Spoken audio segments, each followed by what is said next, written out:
And, you know, for some reason it is impossible seemingly for them to admit that.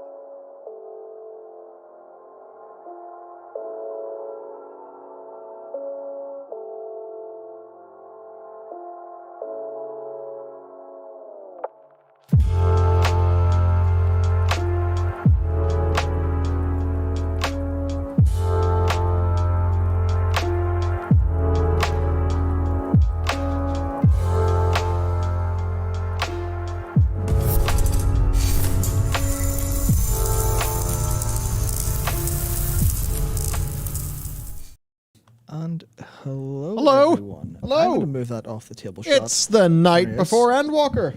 It is indeed. Yes, Yeah, I think it big. is. It's the night before Endwalker. We've got to talk about Steve Denuser's Eternals a little bit as well. Oh dear, yep, hello. That was a big Yep. noise. Steve, the Newsers Eternals, and also... I've finished Shadowbringers. Well done, well done. Chunky. Chunky. It feels like Shadowbringers was the size of Heavensward plus its MSQ, and Shadowbringers patch MSQ was the size of Heavensward. Yeah, It was so big. Holy shit.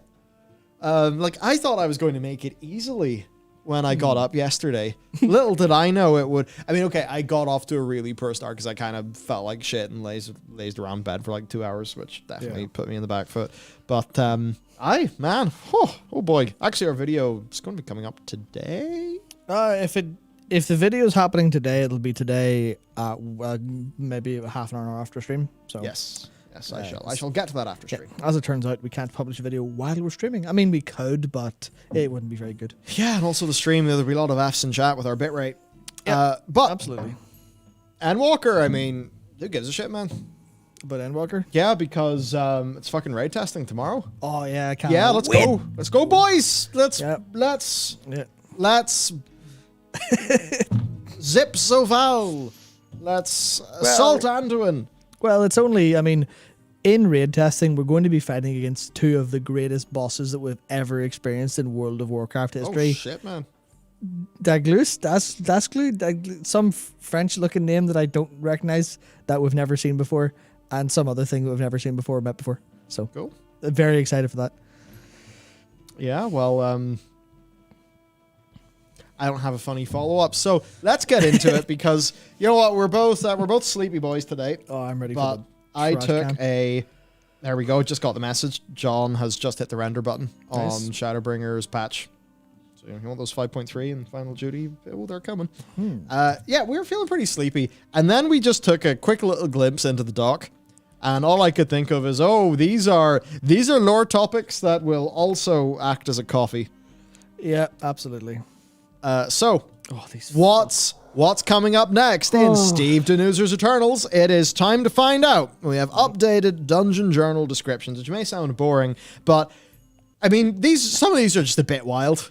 Just a bit mad. I feel really, really pissed off because at least one of them completely validates everything I was saying when I first thought about it. And I'm like, this is, but not even in a way of, oh, I was right. More, oh no, I was right. I didn't want this to be true. I really didn't. Well, everybody, the jailer Zoval. Oh, for millennia, Zoval has manipulated forces throughout the universe. Millennia, fucking timestamps. Just going to say, everybody who has given me shit for being on to Blizzard's whole fucking plan with Zoval since like ages fucking ago during beta, who's fucking right? We were. Go for it. Now, that doesn't exactly mean that we think this is the best storyline in the universe. No. Actually, No. I kind of preferred it when Arthas was a character. He was the boy. Lich King was the Lich King, and that was it. Yeah, It was just the Lich King and Sargeras. That was it. That was the lore we liked, and then they fucking bootstrapped Zoval by having him slurp up all of Arthas's juices. Yeah, so I don't like that phrase. no. I was like, so My marbles. yeah, so I know you're seeing a decent bit of this fresh for the first time. 'Cause you I haven't am. looked at I it. have purposely not. I got a Yeah. glimpse of this and said, "Wait, Matt, stop. Yeah, Let's save this for live because you're deep into it. So for a lot of the PTR revelations that we got from data mining the new build is I was explaining some of it to a friend of mine who was over yesterday. He's in our 14 FC. He's never played World of Warcraft, but he plays FF. And I was explaining to him all of the story, and he was just looking at me in disbelief the whole time, like, what do you mean? What do you mean? Yeah, so look, the sooner we get out of this incredible SDU movie, the better, because look, I get what you are trying to do, Steve and team. I get it, and on paper, I think it's cool. Experientially, I think it's not being potentially great. Now, somebody said it's supposed to be dramatic. Come on. No. See, no, that's just me saying manipulating cosmic forces throughout the universe. That's just confirmed what we've been saying for ages. And one of the things we had is people did not like the story direction to the point where they started giving us loads of shit doing our lore videos, because our lore videos have got to be based on what Blizzard is actually doing in the game. And so people be like, well, we don't like where the game's going, therefore the lore videos you're making are just all a load of wank. Well, no, this is now confirmed. So take that, all of... I mean, I don't know who's being got by this, but it's just, this continues to confirm what we have been saying, that it is that. It's the demons in your head, Luke. Yes, that's it. Fire my brain demons. So he's been manipulating forces throughout the universe to place him in a position of power. At this final step, the heroes of Azeroth rally to fight a cosmic being who has never known defeat. Except for him becoming the jailer in the first place. So Val, everyone, has never known defeat. Now, the whole point of Zoval's story was, in fact, he was defeated at the start. Yes. Yes, so actually the first thing he ended up knowing was defeat, insofar as how we know him. Yeah. Also, how much, we do have to wonder, how much did he experience before his defeat? Was it even, was his defeat at his own hands? Did he even have any agency? Who knows? Yeah, so there's that, and also we've have foiled a few of his schemes. Yep. Too, in this expansion as well. So, I mean, yeah, he is the jailer. He's also the jailed, as actually people have, pointed out in chat. So, funny description. I really hope that's just somebody not thinking too much about it being pushed onto the PTR. I hope this is not canon. Not canon, but I hope this isn't the way that they end up doing. This is a bit funky. Now, speaking of the big funky, this is the one that certainly set your soul ablaze, Matt. The prototype Pantheon. The first iteration of the Immortal Council was not put to use because their ideals were too extreme. With the enemy at the gate, Lehivium has little choice but to reactivate these dangerous prototypes. So, yeah, it's just a little bit like how in Interstellar, whenever, Matthew McConaughey and Tars are talking to each other, he's like, you know what, Tars, let's put your truthfulness to 90%, your comedy to 75%. So yeah, there you go. The first iteration of the Immortal Council were just too friggin' extreme. So, for a start, of course, the current ones are already too extreme. That's where the problem came from. Maybe that's what they're trying to say, but they're just robots. They aren't characters. They haven't had experiences. They aren't born and live a tumultuous life and have experiences and, the philosophies are born of the strife they go through. They're just shit out of the factory and dumped there. Like, all right, there you go, perfectly programmed. They had all the purpose, all the first one's purpose, everything. So Denathrius was printed, but his betrayal of the first ones was part of his personality then, you would imagine, because he's not experienced anything that would, be there. Or that would evoke that. It seems that way anyway. Like what I said 2 weeks ago about the Primus. This war-grizzled veteran who understands military tactics, is, the primordial Sun Tzu, knows how to fight, understands all this domination magic, makes this rune forging stuff. No, he's born that way. He just came out of the factory being this grizzled war veteran, as opposed to being someone who fought a load of war. I mean, he did, ostensibly, but that wasn't what made him the Primus. He's not an officer who became the commander. Yeah, but this is the bit where I think it is possible to push back on that, because we still like characters like Odin and Mimura. I mean, we know Odin's a dickhead. Yeah. But he's a character we're glad to have around because he's an interesting dickhead. So Odin's a dickhead, but he was also forged. And Freya, also forged. Your man with the hand, Tyr, yeah. also forged. And I suppose the thing then is, basically it all comes down to nature versus nurture. Yeah. And if they go too much in the direction of like nature because they were programmed that way, I think that's basically what I want to have very clear here from Blizz. Because if they go too, basically, I think what's happened is Blizz just latched onto the idea of the 3D printer and thought it was cool. Yeah. And basically boys and their toys, rule of cool. That's what it feels like to me. But if they play into that too much, then it can start to conjure up the feelings you're experiencing of, okay, so you're telling me this is a hollow mechanical world with not much soul. Yeah. It's very funny that Shadowlands has felt like the most soulless expansion they've done.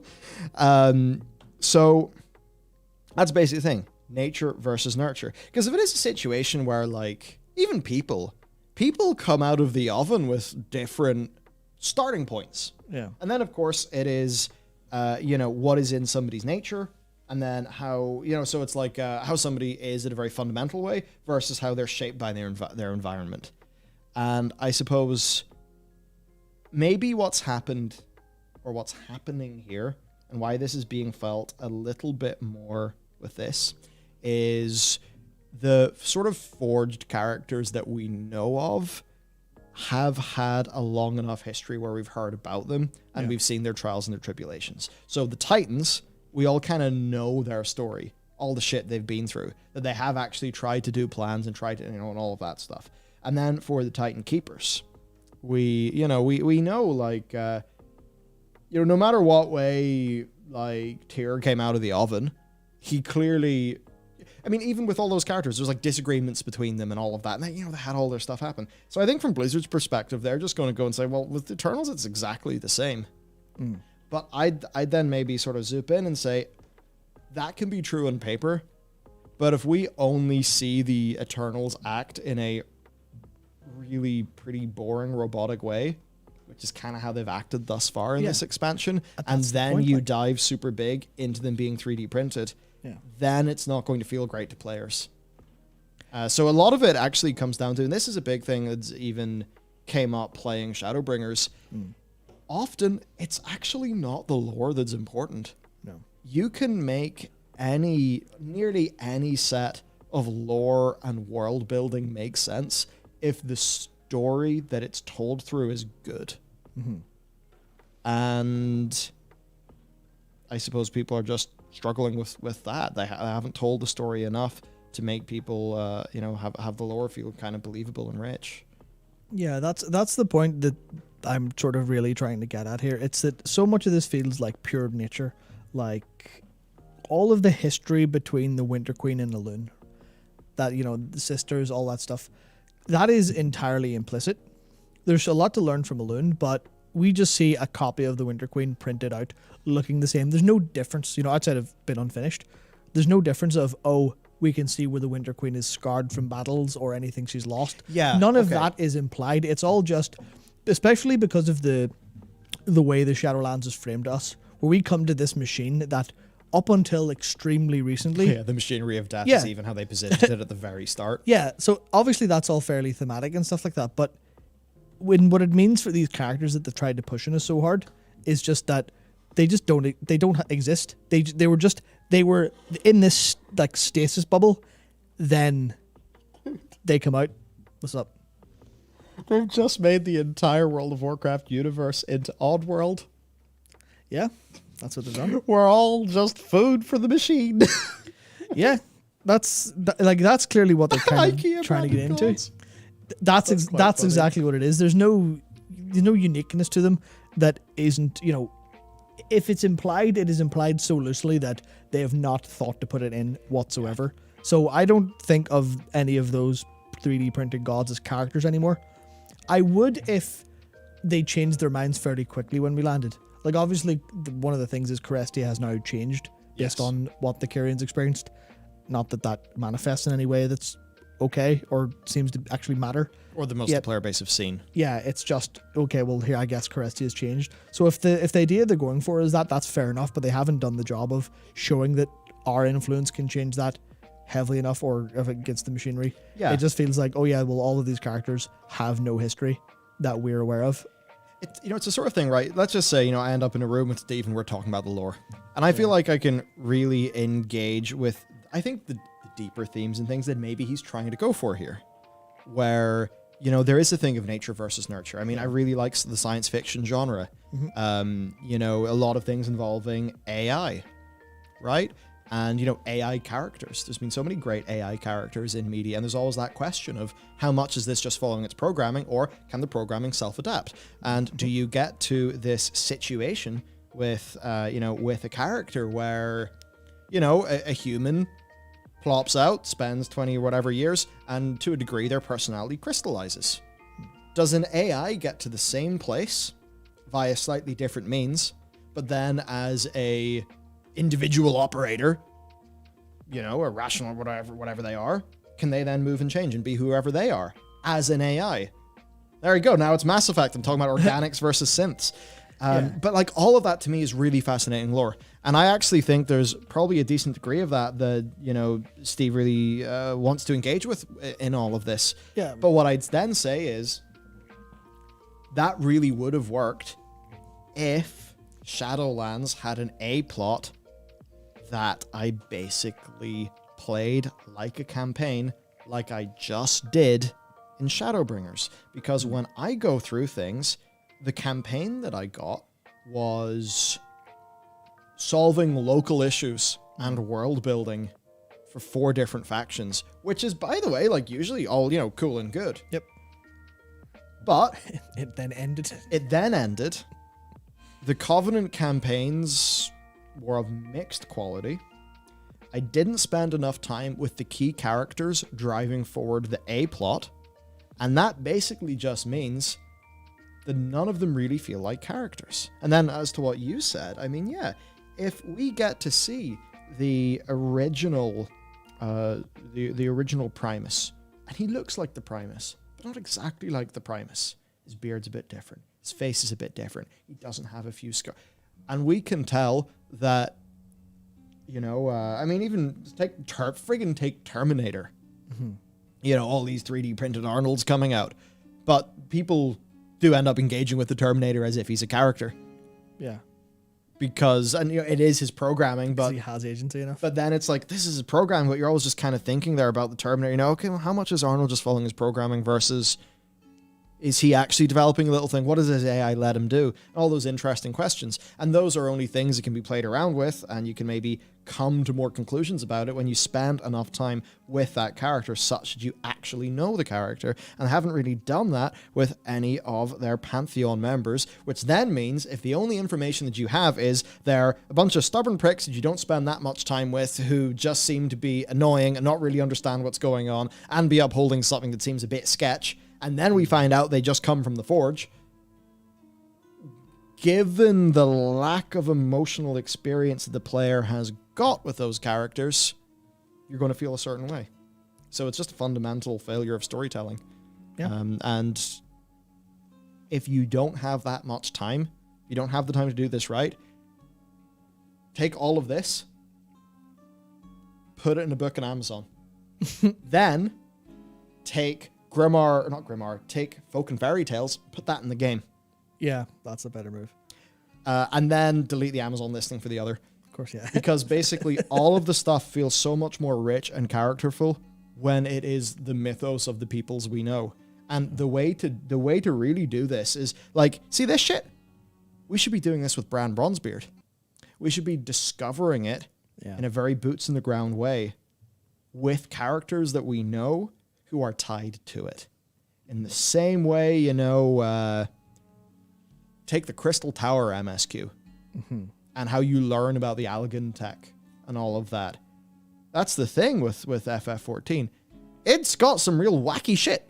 Really does. Really wacky shit. Gets very out there and it's going to get weirder. I mean, Shadowbringers does stuff that if people were to say that the next World of Warcraft expansion was what Shadowbringers fundamentally is, do you think it's too much to say the basic premise of Shadowbringers in the stream? Honestly, I would say that's a little bit too much. I do feel like that. Yeah, because a lot of the experience is not knowing what it is going in. I mean, people had ideas and stuff, but yeah, a lot of it was just, this is cool. Well, okay, so in a way people looked at Warlords of Draenor and they thought, oh, what? Time Travel Orc expansion? Weird. Yeah. Let's just say Shadowbringers actually is even more far out there than that. But I'm now in a state where if the FF14 people with the FF quality writing and all of that, if they were to tell me that the next WoW expansion was AU Azeroth in the Warlords of Draenor timeline, I'd be like, let's fucking go! Yeah, you trust them to do it properly? Because it's... So, Warlords of Draenor could have been a fantastic concept. Just to that comment, I don't mean that as a dig on you at all, by the way. It could have been if it was maybe executed a bit better and it wasn't cut short. And I guess that's the thing. If the parts of the premise of Shadowbringers were pitched to us as the next WoW expansion, I think a lot of people would almost reject it out of hand. Rightly so. Because, yeah, so that's basically a lot of what I'm saying here. It's like the actual storytelling, how you do it in game. That's really what matters. That's really what matters. And perhaps that is why there are some struggles right now. Basically, all this lore mostly feels bad to people. You go to the Warcraft lore subreddit. I mean, it still is a great place. It always has been a great place. I've really, I enjoy it. I love seeing people geek out about the lore. Same. I love reading people's theories. You go there now, go to a top post, and it's just everyone being like, please let the jailer win and undo the whole thing, please. Yeah. And look, I guess that's the situation. So this lore, if it was backed up with storytelling, I truly believe, everyone, this lore, including these 3D printed gods, could have been fantastic.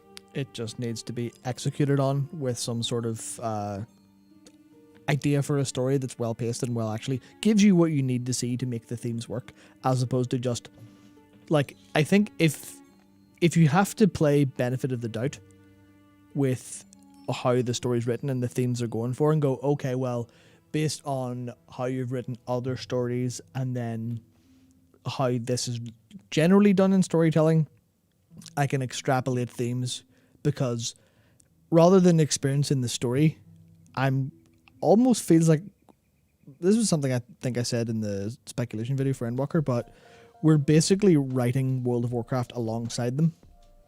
And when we speculate and think about themes, as opposed to filling in small gaps, we're filling in these massive, gigantic gaps of, okay, well, I guess if the theme is nature versus nurture, then you can see, that is mentioned as a concept maybe once or twice. And then you kind of go, well, maybe it's tied into the purpose, that maybe the purpose is, but then that's very, very religious. So, are you saying religion and machine, like behavior or programming are similar enough? But that's never engaged with. That's just us filling in the gaps. Like, the purpose, nature, nurture, woo! Yeah. And then never actually engage with any of those properly. Yeah, then the jailer for 3 or 2 patches. Yeah. So that's the thing, everyone. I know that there is a lot of anger at the lore, and I actually do share a lot of that.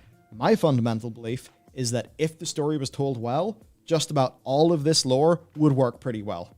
Yeah. Need to make some changes, such as Sylvanas making a bit more sense, etc. But that, to me, all falls in storytelling.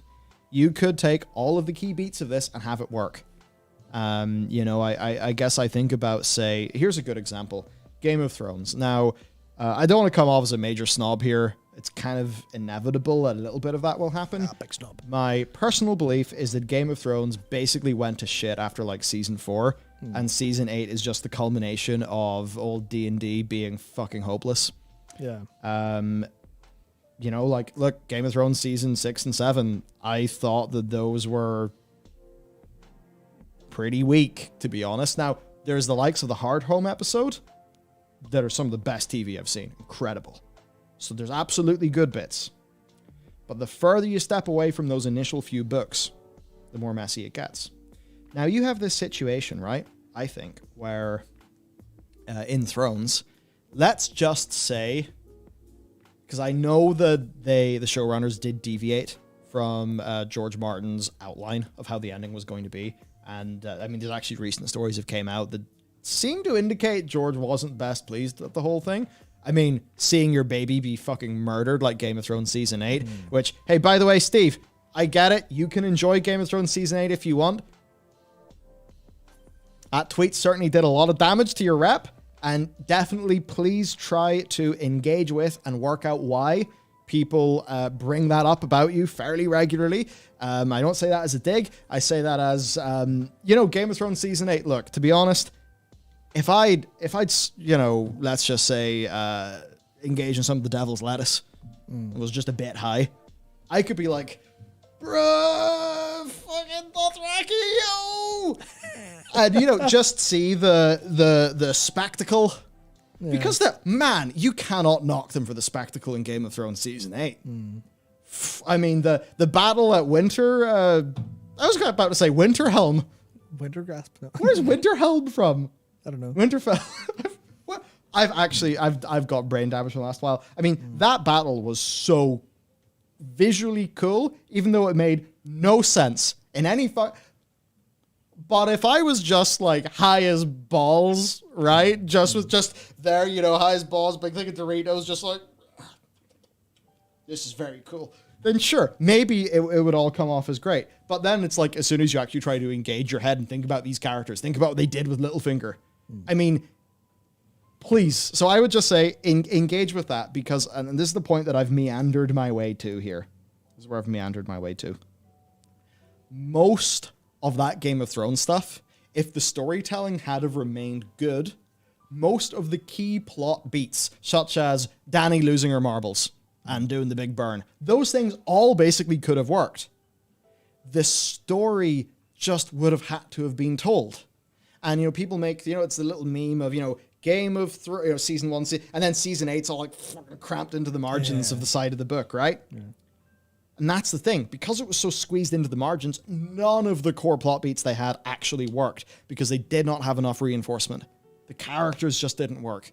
In order to make the core plot beats move fast enough, they had to have characters make stupid decisions. They had to have, Dany just kind of forgot. All of those stupid things that they get memed on, right? If you had to stretch that story out another 2 seasons, I'm sure it could have been great.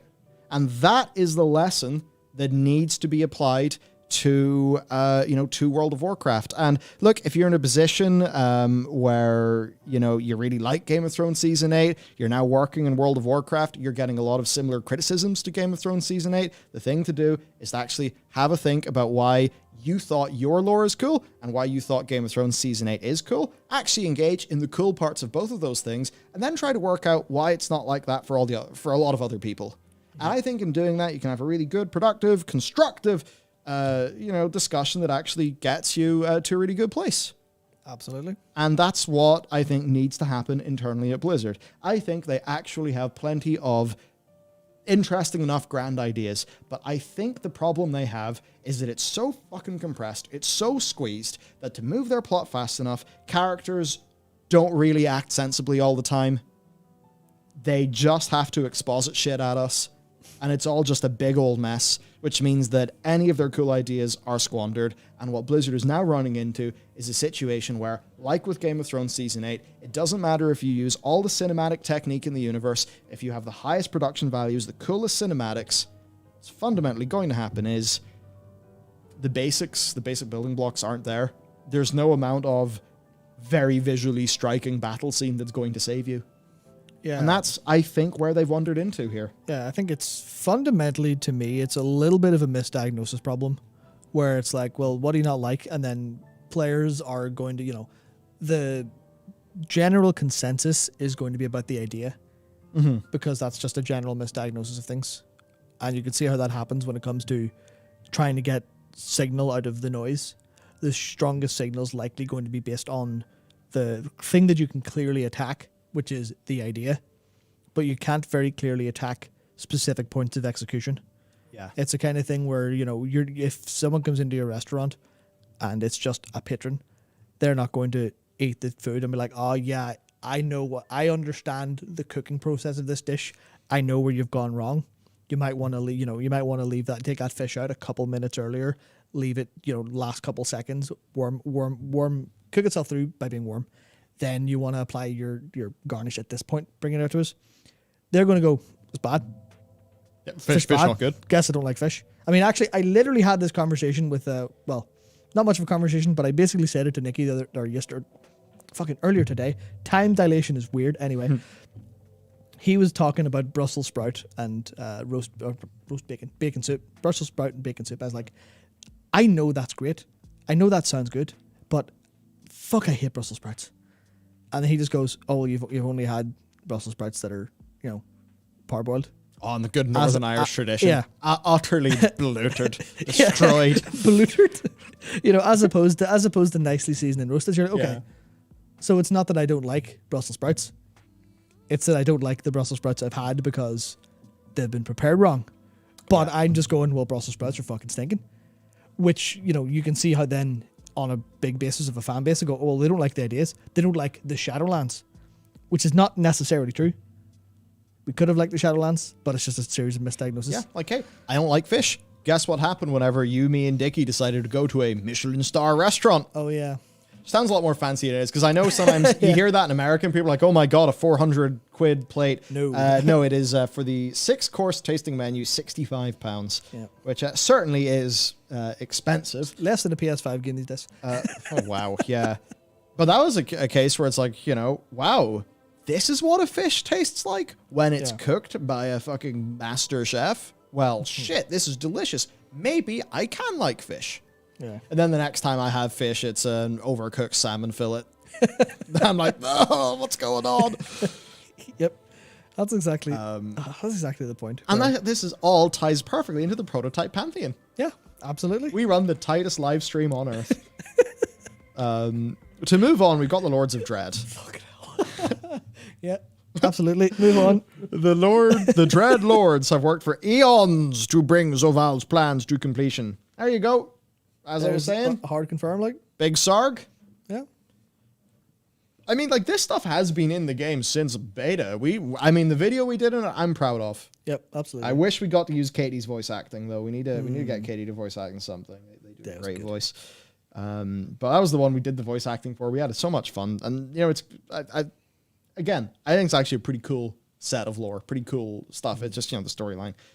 So they've worked for aeons to bring Zoval's plans to completion. This is basically just how about the Dreadlords are behind Sargeras' fall because they nudged him in the right direction. They're obviously behind the Lich King and all of that. There's maybe, Lothraxian, what's going to go on there? But now on the brink of their master's victory, they need only complete one final task to ensure none are left to resist the new order.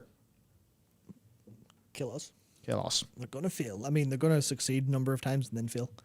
And then we have Duzig. The Fallen Oracle. Dow Shagny. Dow Shagny, that's it. Probably Dussin or something. That's it. Oh, I love Northern Ireland. Controlled by Zoval, the Fallen Oracle leads the Mossworn in a battle to gain control of the Forge of Afterlives. With its power, the jailer will be able to create an eternity of torment. So that's what he wants. We found out through the Dungeon Journal what he wants to remake. We finally found out what the Chuckler wants. We know what the sigils are for now. To create an eternity of... Are you telling me that Angry Nipple Man in Hell just wanted to make a bigger hell? Sylvanas, I thought you were going to set us free. I thought that was the point. Yeah, so we now... Where does this fucking roller coaster go? Yeah, so... How do I put this? Rule number 1 in how to establish a sympathetic villain that people care for. Make them sympathetic, which means their motives have to be in some capacity understandable. Emmet Selk. So one of the things that, because many a time ago, many a moon ago, there are people just talking about franchise and stuff online, and there's usually like the idea of what a good villain is, and Malagos is placed as Elder God tier in World of Warcraft. Because Elder God tier of a villain is the villain who is, their motives are completely understandable, and the player would make the same decision in their place, essentially. And obviously Malagos was like, well, I need to stop magic because magic's causing all these problems. And you go, yeah, but your means are a bit off. That's basically it. It's like we completely agree with your motive, but you're mental. And that's kind of the thing. And the exact opposite is villains who are who lust for power or for chaos for their own sake or for the sake of it. And now the jailer seems to be mostly down there at just, why does he want to torment? I guess torment. There's no sympathy whatsoever in what he wants. There's no an way. Interesting thing here. I can talk about this in broad strokes, and I don't think it's spoilers. Right now it feels like Fandaniel and Xenos are just kind of like the nihilism bros. They're just like, burn it all, have a good fight, end the world, whatever. Yeah. But we only found out about that at the very end of Shadowbringers. And there's now going to be a full expansion that will probably fully delve into these characters. So imagine if we had a looming spookathon of the literal big Zoval jailer him. Imagine if basically most of what we know about Zoval right now, we actually knew at the end of Battle for Azeroth. Yeah. And then this expansion actually fully was fleshing out the jailer as a character. A good example is old Amixel. Again, we think what we think about him at the end of Stormblood, and then he is fleshed out in the Shadowbringers expansion in a way where you understand, oh, actually, he does have a point. He does have emotions. He is a well-rounded character. Oh! Yeah. And those are both cases where, that villain is introduced at the end of the prior expansion, and then the proper expansion for that villain really does flesh them out. Yeah, because we spend literally many, many hours with them, not specifically, with them walking alongside us, but, we see a lot of what they're doing, how they got to that point, etc., etc. Yeah, and to the people in chat just about Fandaniel, I'm not sold on him either yet, but based on how Emmett was shown only at the end of Stormblood, imagine if you stopped there and, waited a few months. Yeah. He could have seemed like a one-note character, so I'm very much hoping that Fandaniel does, grow a little bit through this expansion. And based on Shadowbringers, I would imagine so. Yeah, I mean, that's the whole thing where everyone's around, oh yeah, you don't like them yet. But that's intentional. As opposed to the jailer, where it's like, well, we have been told explicitly that he's supposed to be sympathetic. But especially when you read into... was it the end of 9.1? The way the Primus talks about him, I think. Seems a bit too aggro to me, and I was like, that's kind of interesting, where it's like, there's a lot of tones of, oh, well, we kind of put him in this spot because he did the bad thing, but then Prime is like, nah, just kill him, get rid of him, fuck. But, there's so much opportunity for weaving through what was wrong with the current system, and then us maybe coming to the conclusion, some part through Shadowlands, okay, maybe there's a way we can amicably solve this because everyone's in the right. What's wrong with the purpose? Mm-hmm. And then we kind of not ultimately ally with him, but we understand him more and go, right, well, I understand you're too far beyond the pale. We need to sort you out. Yeah. We cannot resolve this amicably, so we have to fight. No, it's just me big bad nipple man. You've been told I'm sympathetic, but I do not provide any sympathy to anyone else. I am literally one note. Serve. I want to make torment reality. What? Do you know what? This is... Now, I've not seen an M. Night Shyamalan movie in a long time. One of the things about, twist movies. There are some twist movies that are incredibly satisfying at the end because the journey up until that point is fantastic. Yeah. And then the twist reframes certain things in a way that is deeply satisfying and in line with the themes of the piece.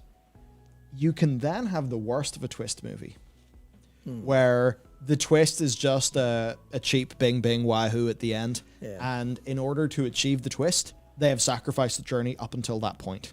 And often that happens, I think anyway, whenever, it's all very cool in the creator's head because they see it as its whole. They don't see it as somebody experiencing the story from start to end. Yeah. And if you're telling a story and you're always saying, but it's not over yet, and there's people involved with WoW have, tweeted to the effect of, oh, Shadowlands ain't over yet, there's more story to come. That's not an excuse for the story thus far being very unsatisfying. Oh, yeah. People are talking about Red Notice. Yeah, I see. I also watched Red Notice. that is a very bad example of a twist. That said, I have to rewatch it to see if it's maybe a little bit better I placed. can't look at Ryan Reynolds. Fair enough. I don't Yeah. know why. I know everyone completely seems to love the man, but I don't know. To me, he feels like a 3D printed comedic lead, and I can't understand it. I definitely comes across that way, and I can understand that. Red Notice is very, very okay second Monitor movie. Just because that's scathing. just because Ryan Reynolds and Dwayne Johnson do a great job as actors. So you basically just kind of get, while you're doing something else, you kind of get just third party vibes, which is pretty nice. But that has a pretty big twist, and I don't think anyone really cares about spoilers or anything, but it's just I would love to watch it back and see if there's anything interesting, but I don't trust it to have, because it was just it looked like a cheap shitpost of a movie in a way. They did definitely put care and attention into it in a lot of ways, but it was like, why does this exist? But that's a very, very good a very, very good comparison. Yeah. Where it's just, here's the twist. Does it make you feel good? No. Does it make you feel bad? Does it make you just leave? Are you just left scratching your head going, oh, I understand why these things are missing from the movie, because you were setting up this twist. Ugh. Yeah. To be fair to Ryan Reynolds, it actually could just be that I generally don't like too much of the quippy one-liner based dialogue that seems to rule a whole bunch of movies these days. So it could totally be a case where it's like, you put Adam Sandler at Uncut Gems and you're like, oh yeah, fuck, I forgot Adam Sandler can be a brilliant actor whenever he activates it. Could totally be a situation like that. To be fair to the man. I don't want to be unfair to the man. The movie's definitely not great, but he does, they do go into a underground Nazi bunker, and Ryan Reynolds whistles the Indiana Jones themes when he's coming down the stairs. So it is actually a pretty funny movie, but... And I clapped! It's just, that's exactly what it is, but yeah. We need a form of convocation, start just fucking channeling Rich Evans. Do you imagine becoming so powerful you could manifest Rich Evans? Yeah, absolutely. So powerful. So anyway, that's these three. Interesting. And as I said, it's the sort of thing where lore is one thing, how it feels to players is how you tell it, and that's, we'll just have to see. Now then, there's also this that people have been clowning on a bit. It's funny, like. What I would say, though, and this was actually, I believe, pointed out, was it Samaya who dynamited? I forget. Because, it ends up, he does that, and he just falls backwards, it looks lame. But there's actually a lot of cases where the NPC just has, a generic death animation. Yeah. But what actually happens is they reach 0%, and then the cinematic or something plays. Yeah. So I wouldn't read too much into this. Now, that said, we do have... Interesting. These are the sorts of things that, by the way, are going to look very goofy in a model viewer. But, in the actual fight, once it's moving, once it's all going on, could probably, look pretty reasonable. I kind of like the mace just screaming fire. I will say I do not like the fact the chain comes out of the mace. Mostly because that removes all of the really cool animations you get from someone actually using a whip or a chain. Because, you have to use your counter movements with your arm to, snap it back and stuff. But if it's controlled by the mace, then the jailer just has to hold it up, and it does everything itself. Yeah. So, cool idea. Bit of a shame that, but... Indeed. So, next we've got new dialogue from unknown source. And again, I'm going into all this blind, by the way. Yeah. So, what's this? An empty vessel, an absent role, both must be filled once more. The song begins anew. Titanic, draconic, demonic, Shathyar, vessel. Okay, so are these the words that mean vessel in those languages? Looks like it. Now, it's interesting around me. We got... So who's saying it? Because Titanic, draconic, demonic... Because those are all languages that player characters can speak. No, they can't speak Titanic. Or... Can a warlock not speak? A warlock can... No, warlock can force people to speak demonic. And then Shathyar is a void priest. Yeah. Or shadow priest, even. Yeah, shadow priest in void form. So, an empty vessel, an absent role. I mean, is that going to be the arbiter? Is it the Arbiter's soul? The song begins anew. The Arbiter doesn't sing. It's a song of creation. then? Azeroth sings. Azeroth sings. The Oracle talks about her song, seemingly in reference to Azeroth. So now this is very annoying because I have seen, Uh-oh. and I'm not sure if this is real or if it was just a shitpost, but I did see a Sylvanas' new model, but the color of Azerite. Could be a shitpost. Where'd you see it? I will not divulge where I saw it online. Basket weaving forum? Yeah, Of but, course. but Okay. It's gotta be a shit post, dude. yeah, but I'm just thinking. Okay, well, an empty vessel, absent rule. Both must be filled. Sylvanaroth. An empty. Yep. Could you imagine the dislike bar on the cinematic, if we were allowed to see it? What that would look like? In fairness, I think if Sylvanaroth happened, like, Jaina would blow the planet up herself. Okay, that is a shitpost. Yeah, so good. Yeah, that's a shit post. That's gotta be a shit post. Yep. But I suppose this is interesting then, because if it's, empty vessel, absent role, song begins anew, this is relating to Azeroth, and then we have, Titanic. That's obvious, Azeroth, Titan. Draconic. Which is weird because. Also Draconic. Like, the dragons are uplifted by the Titans. So is there a sort of a link there between their languages? Okay, so the only thing that is setting me off to say this is purely about the force of Azeroth is demonic being on Azeroth. There's nothing demonic naturally tied to Azeroth. Yeah. But outside of the fact that she's been invaded by the Burnt Legion 400,000 times. But anyway. Yeah, fairly interesting. Fairly interesting. I'm not 100% sure what's going to be going on there, but hey, could be interesting. Because this is about Azeroth, and of course Azeroth is to where we will return and presumably stay for the next expansion. It's actually I'll be real with you, everyone. If the next expansion shows some of the systemsy thinking that's going into 9.2, but it actually has like a setting that is just a little bit more core Warcraft. Like, look, I'm not really looking for a 10 out of 10. I'm looking for an 8 out of 10. Yeah. Just okay. I just want a solid slice of Warcraft that doesn't have all the friction Warcraft has had. I'm not going to be going into the most high, lofty expectations in the universe. No. And if they can just bring me back to a setting that I've fallen in love with since I was young, characters that are handled reasonably, a story that just keeps it nice and simple, and systems that don't get in my way, and with some cool ways to express my character, I'll be happy enough. If they then tell me they have player housing or, class overhauls V2 or something like that, then I'm going to be very excited. So, it is what it is. And here's the situation too. It seems like FF14 and World of Warcraft have expansions that come out in alternate years. Yep. So, if WoW and FF are both pumping out great expansions. Now, obviously, FF typically does that. WoW, not so much. Less typically. But let's just say the ship maybe does right a little bit. We have, let's just say, a good Warcraft expansion, an excellent FF14 expansion, a very good WoW expansion, an excellent FF14 expansion, and then we end up in this situation where every single year we have a big new MMORPG expansion to enjoy. And of course, if you're into SWTOR, ESO, and the other things, you have so much game to play. That's where I want to get. Surely that's where we all want to get. Because, even everyone who's just being like, oh, lol, look, man, I know, I get it. The whole copium hospital bed thing, was it Captain Grimm who made that? Yeah. Whoever it was made. That's one of the funniest fucking things. It's great. I love that shit. I'm with you. It's funny.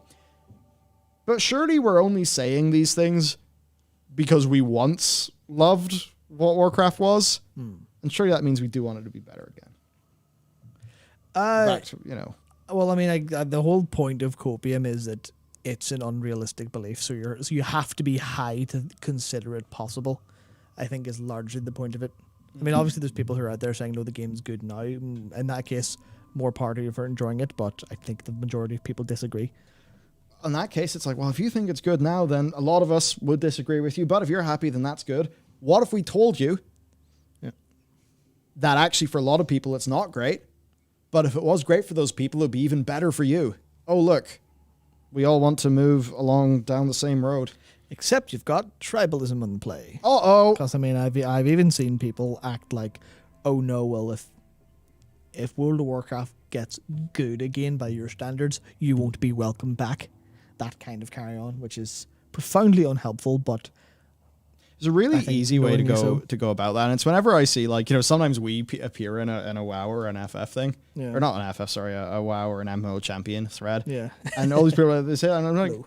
I don't care what you think. I'm just going to do whatever the fuck I want. I've actually never asked for your permission in the first place, so suck my dick. Yeah. No one cares. Yeah. Right? It's just like, you just fucking do your thing, Listening to people is useful. You just need to know, when do you, when don't you? And I think when you get the little whiffs of tribalism, that usually means that's just the person going forth, on their fucking programming. Right, their 3D printed opinion, to stay in theme with this stream. And if somebody's going off on their 3D printed opinion, it's really simple. Hope they don't do too much damage as they flail around with their 3D printed opinion. But most importantly, just don't pay any attention to them, There's all these, people who they see themselves, get flamed on a Reddit post. And I'm just like, can you imagine giving a fuck what Reddit or MMO champion think about you? And like that goes in both ways, by the way. Yeah. If Reddit's mega happy, I'm like, okay, cool. Some people like their stuff. Move on. Yeah. I think, it all becomes a problem whenever people they obsess about what people think about them. And they're just sitting there Googling themselves all the time being like, oh, what's the latest thread about me? What are they saying? Are there people slighting my ego? All that fucking crazy shit in the internet. So it's just, man, just do what you do and, enjoy the copium train and all those things for what they are as a little bit of fun, but certainly don't let it become an identity thing. Yeah. Because then you just end up with a 3D printed identity. Don't where want that. That's where it goes very, very wrong for people. Yeah, and man, the entire modern culture is pushing everyone to have a 3D printed, identity, by the way. Yeah. Because, look, you could say pragmatically, okay, well, I guess we are a media organization, aren't we? That is us, indeed. If everyone who watched us had a 3D printed opinion that we could fucking count on, imagine how effective our calls to action would be. Imagine our deep level of audience engagement. So that, and so it's like we can totally see from our position how that works. Yeah. And how creating, the super tribalism is a fucking short-term powerhouse. But then you look at the rest of me, you're like, oh, well, we could obviously see what this is doing and how it's basically destroying society. I think it's that short-term versus long-term thing where you can optimize for having, basically making conscripts out of people who enjoy your opinion, but you're just going to degrade the quality of that community as a whole. And then you end up with people fighting each other like crazy instead of having fun. And that's the long-term. I mean, even if you make people who engage with your content about a specific game and then they become, whatever sort of almost like, I mean, it's a bit rude to put it this way, but it actually reminds me of Bill Burr talking about his dog. And I promise this makes sense. He had this dog that was really hyper aggressive and he couldn't he couldn't rely on it to behave. And he's really pissed off with it, and he took it to a trainer, and it was like mental with the trainer. And then the trainer's like, well, tell me what a day with your dog's like. And Bill would take it out for a walk.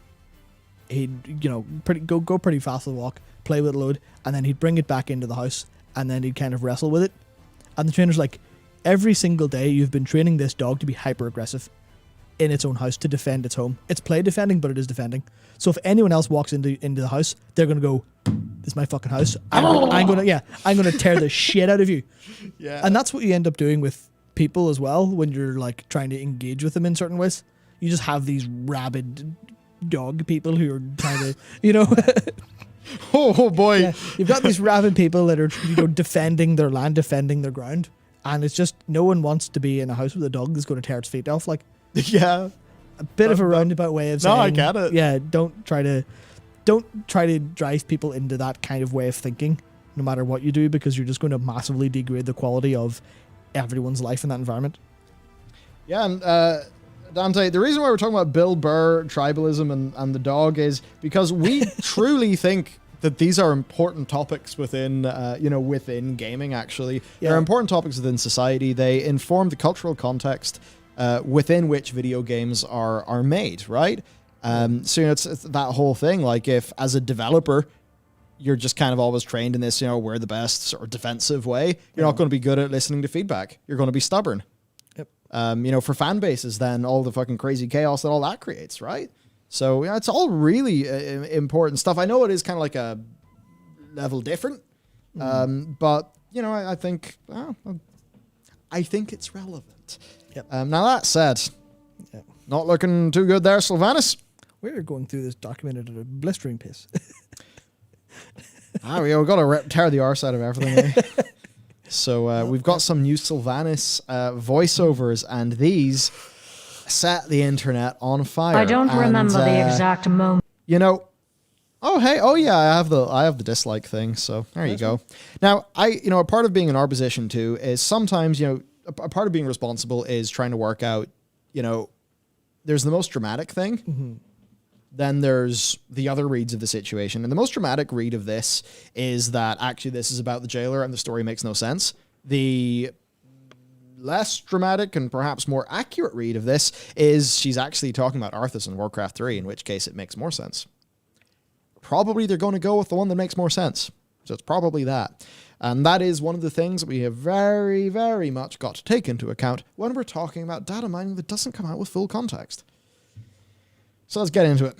I don't remember the exact moment I wrestled control. I do remember the rush of freedom, the clarity of purpose. When I loosed my arrow, I sought to become his judge and his executioner. I thought that if I could punish him for his crimes, I would be absolved of mine. Forgive him for the atrocities he forced me to commit against my own people, but there would be no justice that day for anyone. That is yet to come. Now, is this whenever she loosed her arrow at the chuckler himself, the sigiled up, roided, total Chad of Zoval? Could be. And if it was that, it really wouldn't make a great deal of sense, because I don't remember the exact moment I wrestled control. Because a lot of people are saying, oh, Sylvanas was mind controlled by the jailer the whole time. Now, the thing is, the developers have said to us that that's absolutely not been the case repeatedly for like years now. Mm. So it's almost as if this is the bit where she wrestled, control from the Lich King and fired a poisoned arrow at Arthas in the hopes of becoming his judge and executioner and killing him slowly, because she kind of hated all the terrible things she did as a banshee and wanted absolution from that, and that's been a core part of her character for a long time. See, I don't remember. If you remember, refresh me on when she regained control after Arthas. What was the time gap there? Because I don't remember it being very clear. It's fuzzy, and they're very happy to massage Warcraft 3 into whatever at this stage. It's Warcraft 3. Yeah, sorry, it was actually sometime after, whenever the Lich King lost control because he was weakened. Yeah. Well, she's not saying that all of this happened at once. Yeah, of course. She wrestled control, and then she made her plot, and then when she loosened the arrow. So this is not Shadowlands. Sylvanas was not mind-controlled in the Shadowlands. This is almost certainly not Blizzard trying to redeem Sylvanas. What they are probably doing is drawing, because why are we referencing this scene? They're probably wanting to draw a bit of a parallel. Yeah.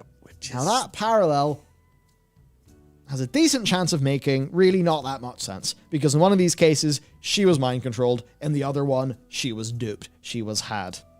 And those are very, very, very different. And they could try to draw a parallel. If they do so, probably won't work, probably would be silly. But that said, we also have no context for this. We don't know the scene that it plays out in, so that's it. We don't know. And acting as if we did know, that would just be us going back to Bill Burr and the dog, wouldn't it? Yeah. So, that's not the thing to do. The only way to say this is that it's probably not the most dramatic read that you could possibly have on it. It's probably something a little bit more reasonable. Will it work? Will it not work? We don't know. Given the recent track record, it'll probably work if you make a slight stretch, but maybe won't feel great. You know, if I was to sort of, maybe something like that. Yes. That makes sense. I'm certainly concerned that they're trying to set up a parallel a little bit too hard. Trying to hammer home, oh no, this is exactly like when she was like lit with our mind control by Arthas, but slightly different. It's like, I don't know. I get that you're trying that, but I don't know if that's working for people or if that's even the right thing to do because, well, I guess you're already this deep in the hole of destroying the sanctity of Arthas' Lich King. Might as well finish the job, I guess. Yeah. Well, maybe this is going to be me trying to steel man them. Who knows? But, you could say that Sylvanas would have had such a strong reaction from, the whole Arthas experience that would have driven her to be more extreme and then, give her the blind spots that leads to the jailer. And that's kind of what they're trying to draw here. But it's the sort of thing. Makes sense. Will it feel good when the story's told? We don't know yet because the story hasn't been told yet. These are just data mine fragments. But so dangerous. Yes. I think that's maybe the main takeaway from both of us. They're in dangerous territory.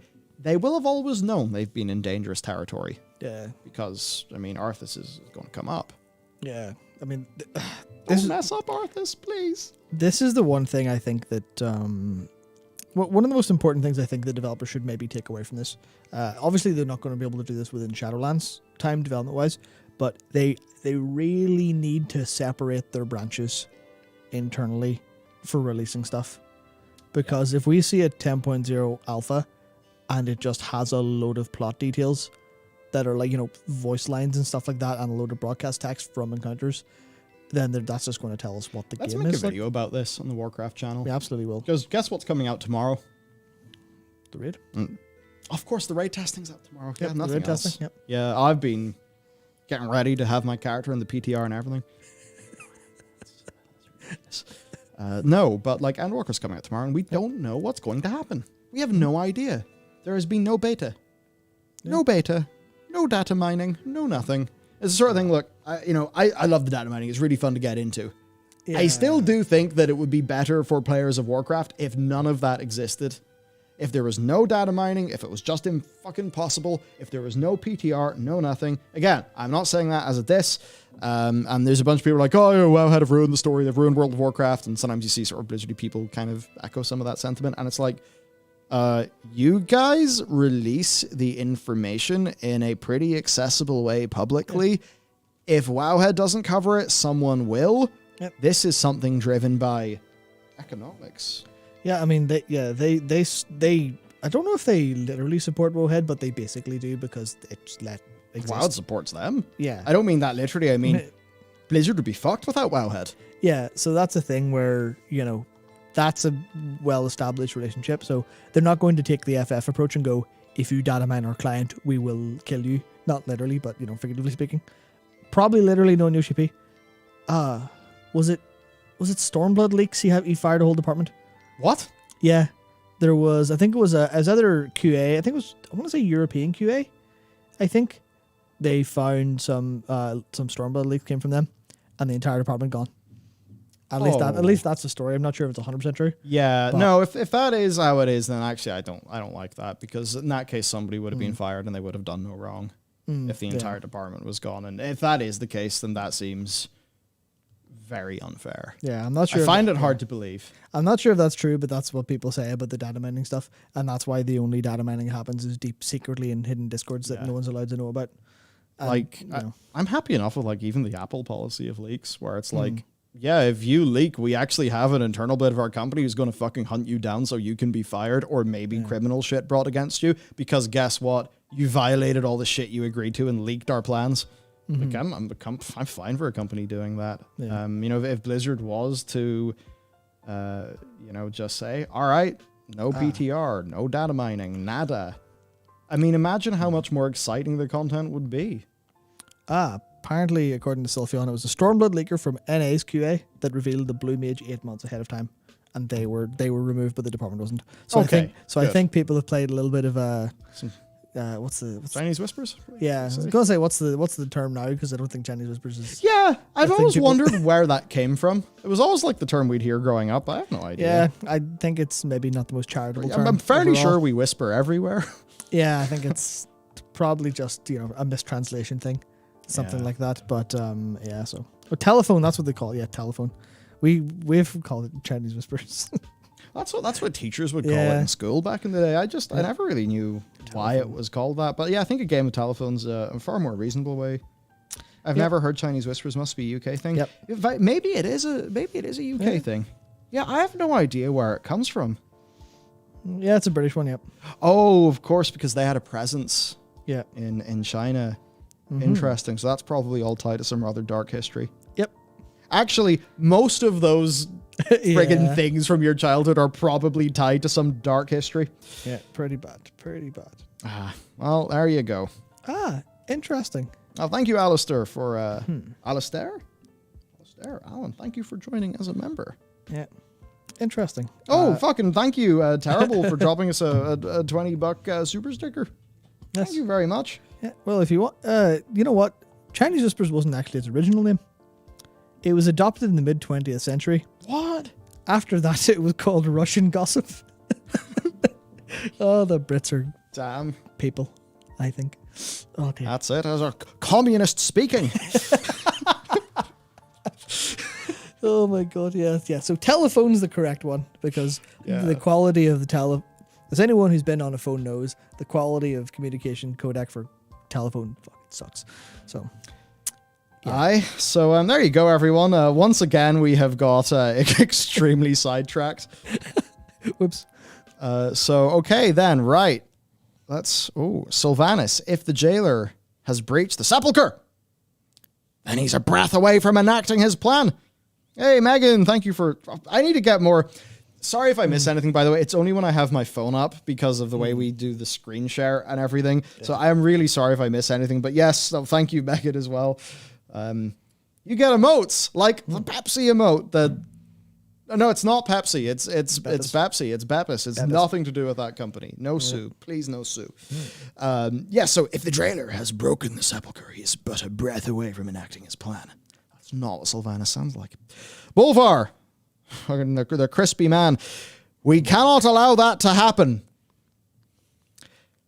You all have witnessed the jailer's power firsthand, without the means to resist his domination.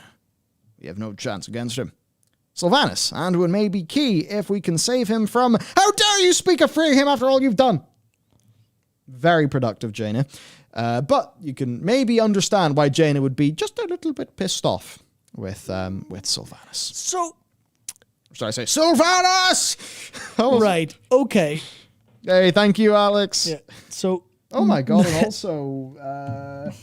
FR33 Dens. Freedens. Yep. So I was going to do a Braveheart joke, and it's totally slipped my mind, but yeah. You go. So thank you, Nahil Duskwalker. Thank you as well. But I have one thing to say about this, right? Okay. This is bad. This is bad. Oh, is it? I think this is bad, right? Oh. So News is in, everyone. yeah, so they've done so much to bring Jaina and Anduin together as characters. Not really in game, but in Shadows Rising. Big, yes. They're very, very, very close. Why is Jaina going, Anduin free? No, Sylvanas bad. I don't buy that she's not immediately going, Anduin, let's get him back. You're a bastard, Sylvanas, but we need your help to get Anduin back. This feels like Jaina's losing her marbles again. So as Bangy are Bang You're Dead. Wow. Said Jaina is a woman because she can't control her emotions. Unhappy face. That is a fairly common trope in writing. Whenever sort of women are written that way. But obviously, I have my own perspective. Not a woman. In case you noticed. Yep. So I would have a question to the women in the audience. Do you feel that women in the Warcraft universe are written in sort of a tropey way? Because at least to me, I think about Sylvanas' big moments, and they've basically all just been, can't control her emotions, instantly gives up the whole friggin' game. Yep. Jaina's had a few of those moments. They keep on doing the thing of, it seems to me anyway, of like, woman gets angry, has a costume makeover, and that's how it goes. It's happened. Okay, so a lot of people A lot of people are saying yes. Oh, there's somebody saying absolutely not. So, you know, I'm totally open to any opinion there. I really want to hear what people have to say. I also think, you know, it could be a case that perhaps sometimes the ladies actually have better, more like emotional story arcs that maybe are befitting of more emotional moments. And maybe the guys don't get that as much, so maybe it just seems that way. They're all just slightly different versions of dad. Yeah. So, I don't know, but I mean, a lot of people do seem to say yes. There's a few people who also say no. So, yeah. I mean, who knows? I don't really claim to be an authority on it, but a lot of people are saying they find it to be a bit tropey. Yeah, I mean, it's the first thought I've had thinking about how much, you know, how grim Jane has had it. And every time it's been, you know, obviously bad things have happened, of course, but it's just too angry to do the right thing. Obviously, we assume they are going to do the right thing and go free Anduin, but the fact that her first response isn't, oh, thank God we can save Anduin, the person I care about very deeply, who's also very important to the Alliance and basically everything. It's, no, fuck you. How dare you? That just feels like, it feels like it's kind of just Jaina's one note, because she did it with the Sun Reavers. She did it with, you know, after the Mana Bomb, which, you know, after that, fair enough, that was pure rage. Oh God, yeah. But it's just always pure rage. It's always just, no, I must fucking kill everyone. It's never like, okay, we'll think about this and focus. I guess, like, given how much of the, honestly, like, pretty, oh, maybe I got that confused, because I think, oh no, it was Fi who, I maybe misread their past comment, because their new comment does say the way they write women is atrocious, really tropey. So maybe it actually is that. So yeah, it's an interesting, because you want to be able to write characters, you know, whatever way makes sense for the character. And sometimes you get that thing where, you know, a trope, it's like, yeah, you can apply a trope like so liberally to everything that you can just say everything's tropey. So sometimes it's like there's a character who could act in a tropey way, but it totally makes sense for them in the story. And, you know, in that case, it's good. I think it's just whenever the story is constructed such that it's really only those elements that, or those things that happen, that's maybe a bit of an issue. Yeah. So interesting. It's like, I guess generally speaking, no, fuck you, Sylvanas is Tyranda's role, but Tyranda's not there because she's just having a sleep after Network? No, I think she is involved in this patch. She's just not data mined yet. Oh, right. That's the thing to remember. Okay, I thought she was having a sleep after Network time. I don't know. No, I don't think so. No, I think she is involved in this. I remember that from something. I just want to say thank you for all your opinions, everybody. Yeah, absolutely. And actually, there are, you know, lots of really great examples of, you know, women in WoW who don't sort of fall foul of those, you know, tropes. Yeah, I think it's just often those are more the smaller characters, who don't get as much of the limelight. And maybe that's something a lot of players have said, like, we want to see more Talia. Yeah. Honestly, at this stage, I'd rather see Talia than fucking Jaina. Yeah, we've seen enough of her, and I don't think Jaina was very satisfyingly concluded in BFA after all the hype from the Warbringer stuff. It was pretty okay, but I felt like it could have maybe went a little bit longer. Maybe that was just time. They don't conclude things. You know, they conclude things by giving you Jaina and Anduin, you know, really good Jaina and Anduin dialogue in a book. Oh yeah, but they don't conclude things in game as much. More Kalia too, yeah, that's the thing with Talia. I thought she was a really cool character, and I enjoyed her when she was on screen. I really wanted more of her in the game, and I was excited to see her in the Shadowlands, but she's not really done much. So no, that's interesting. But thank you for sharing all your opinions, everybody. It's good to read. To continue with this then, so yes, Jaina, how dare you speak of freeing him after all you've done? I guess I can totally see your point, Matt. It's like, well, come on, Jaina, you should care about Anduin more than you hate Sylvanas. Yeah, I mean, yeah, she did burn down Teldrassil, but it's not Jaina's to be angry at that. I really want to see Sylvanas just sit down and have a wee explain of everything from her perspective. Oh wait, that's a book. Bolvar, Sylvanas held the Mournblade that bound him. Her presence may help free Anduin from the jailer's grasp. Jaina, I will never trust her. So that is fair. It's fair. I wouldn't trust Sylvanas at all. I agree with you, Jaina. And I'm very, you know, you would be very angry at her. Yeah. But there you go. Yeah. It's a fragment from data mining. We've yet to see the whole scene, you know? So is what it is. Now, I see that the PTR just went up. Mm-hmm. Now, here's Flex's opinion. Yeah. So there's Flex's opinion. Good funny. Mm-hmm. Indeed. F14. Which is, the opposite of Echo's opinion, apparently. Yeah, it was the Echo tweet that was like the opposite. Unfair. So I thought that was pretty funny. There you go. Get derailed, PTR. The Echo one's the opposite, and it's, I joked, I memed on them at the bottom. Obviously, Echo are joking. Yes. These groups are pretty funny at social media, actually. Yeah. So yeah, that's all the crack there. There you go, Flex. Right, PTR, of course, is on maintenance day, with raid testing happening on Endwalker Early Access Day. Is it going to really matter? No. Is it just a kind of bad look where, if you completely ignore the reality of the situation, which is they were working on it this week, got delayed till maintenance day because they did want to have it up last night but failed. Whatever technical things held them back. So yeah. Is it going to impact Endwalker? No. You would imagine not, but it might. It might impact raid testing, actually, because, how do I put it? There's an awful lot of people who I expect would be on the ball with raid testing. Might cut raid testing short to get back to Endwalker faster, if they bother raid testing at all, like a lot of the raiders who are going to want to have a whole bunch of different comps to try stuff out or, get a feel for it, versus just, kind of, do I really have to be there? Can I play Endwalker? It's weird. I don't really expect much from it. I don't really think there's any intentionality because they're not that mad, but still vaguely, just a bad look because people can meme about it. And that's the problem. You have to pay attention. What are people going to meme on you for?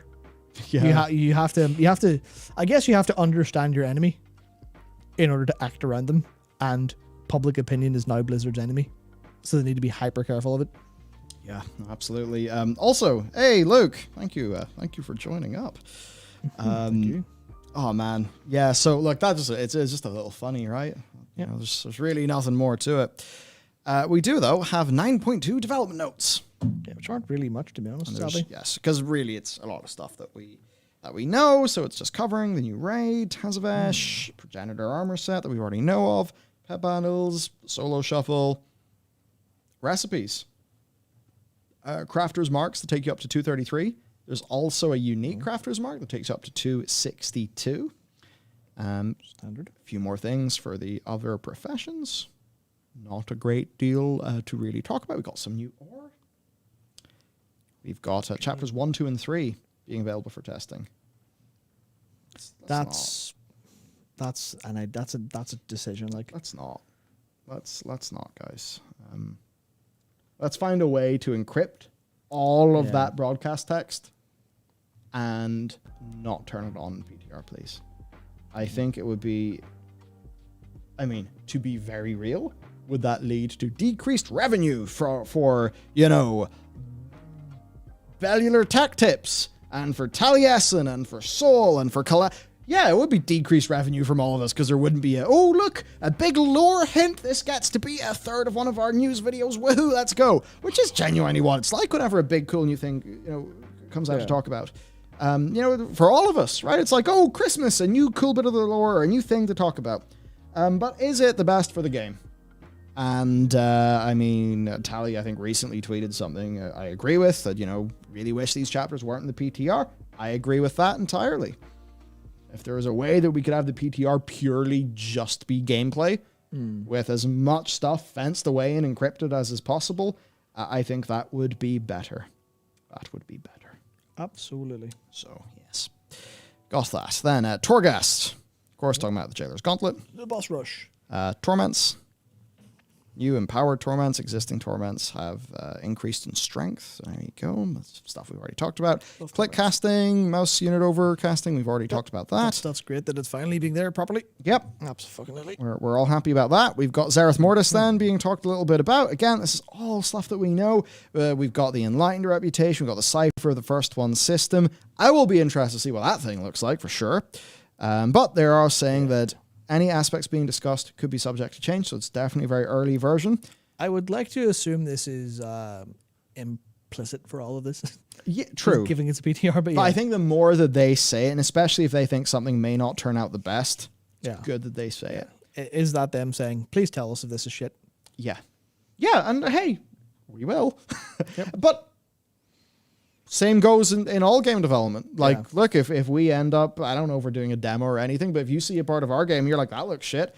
I mean, look, if you're looking for an MMORPG from a small indie team, then that's not going to happen. But if this is, if you have a reasonable bit of constructive, criticism, we're going to take it on board because that's the thing to do. And that this is all good. And look, it does seem like the devs are a bit more open to that sort of thing as of this and 9.1. So, if what we want to see is happening, we got to support them. We got to back them up. Absolutely. We then got unit sex documentation, perhaps gender pronoun options. Don't really know what it is. To be honest, of course, this is something that a lot of modern games have, New World has, etc., etc. So, I'm just going to add that in. Well, doesn't look like it took a bunch of time or effort. Just here you go. Yeah, pretty simple thing to do. So, that's what they're doing there. And then Samaya also found gamepad support for pet battles, which, again, makes sense. Yep. It's interesting.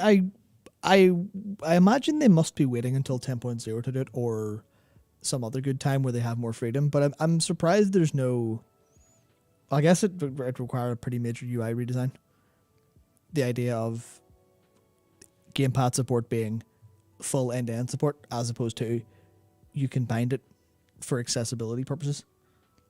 But I think that comes into what I was talking about last week or the week before about them considering the mouse over stuff and click to be accessibility as opposed to valid gameplay options, if you get me. I mean, I think that's just how it came off. I think that, realistically, they do play the game and they know that. Yeah, well, I'm kind of thinking in terms of what team's involved. Because the gameplay concerns team, and there's likely a lot bigger and a lot more resources than the accessibility team. So I'd imagine it should fall under their category, so it should be done quicker and better, etc. Well, maybe not better is a bit rude because it implies that, but you know what I mean. More resources, going to be more time on it, stuff like that. So, indeed, indeedo. Absolutely. So we got that going on. That's the PTR coverage. Next up, then, there is all this Active Blizz stuff, but we did literally just record a video on this right before we went live. Like 2 hours ago. It'll be out soon. Basically, a bunch of state treasuries that run pension funds are pissed off at Bobby. Yeah. Call of Duty not selling particularly well in this most recent iteration for a lot of reasons that generally just are, honestly, you can intuit them. You don't need a survey. Yeah, I mean, if you want... it's good, it's good to have some survey, but there could be a few statistical, but Yeah, if you want the clickbait version, it is pressure mounts for Bobby to leave as the Call of Duty plan starts to fall apart. That's the clickbait version. The real version is there's a little bit of extra pressure from some investors, and also Call of Duty was only the second biggest launch in the UK this year, as opposed to the first biggest launch in a year where Pokemon launched. So makes sense. Yeah. Complete 6.0 patch notes. Yep. Pre-Endwalker hype section. Yep. Era 2002. That's what we should all expect. Yes. Yes, I really like some of their communications. Yeah. Okay, so what first? The hype or the patch notes? Fire through the patch notes real quick. All right, let's roll. Yep. I mean, you absolutely nuke these because Yoshi P already went to them all today, so in Japanese. Of course, this art I now own because I do have the vinyl. It's so pretty. Very nice. Just the texturing on ARC or Highland, sorry, is fantastic. Yeah, no, it's yum yum. Yum yum yum yum yum. So maintenance 24 hours. Won't be finished early. There's our patch sizes. We'll have some gigabytes to Yeah. download. That download should be relatively soon, I think. Good. I think, I'm not sure. I want to get set up for that. Yep.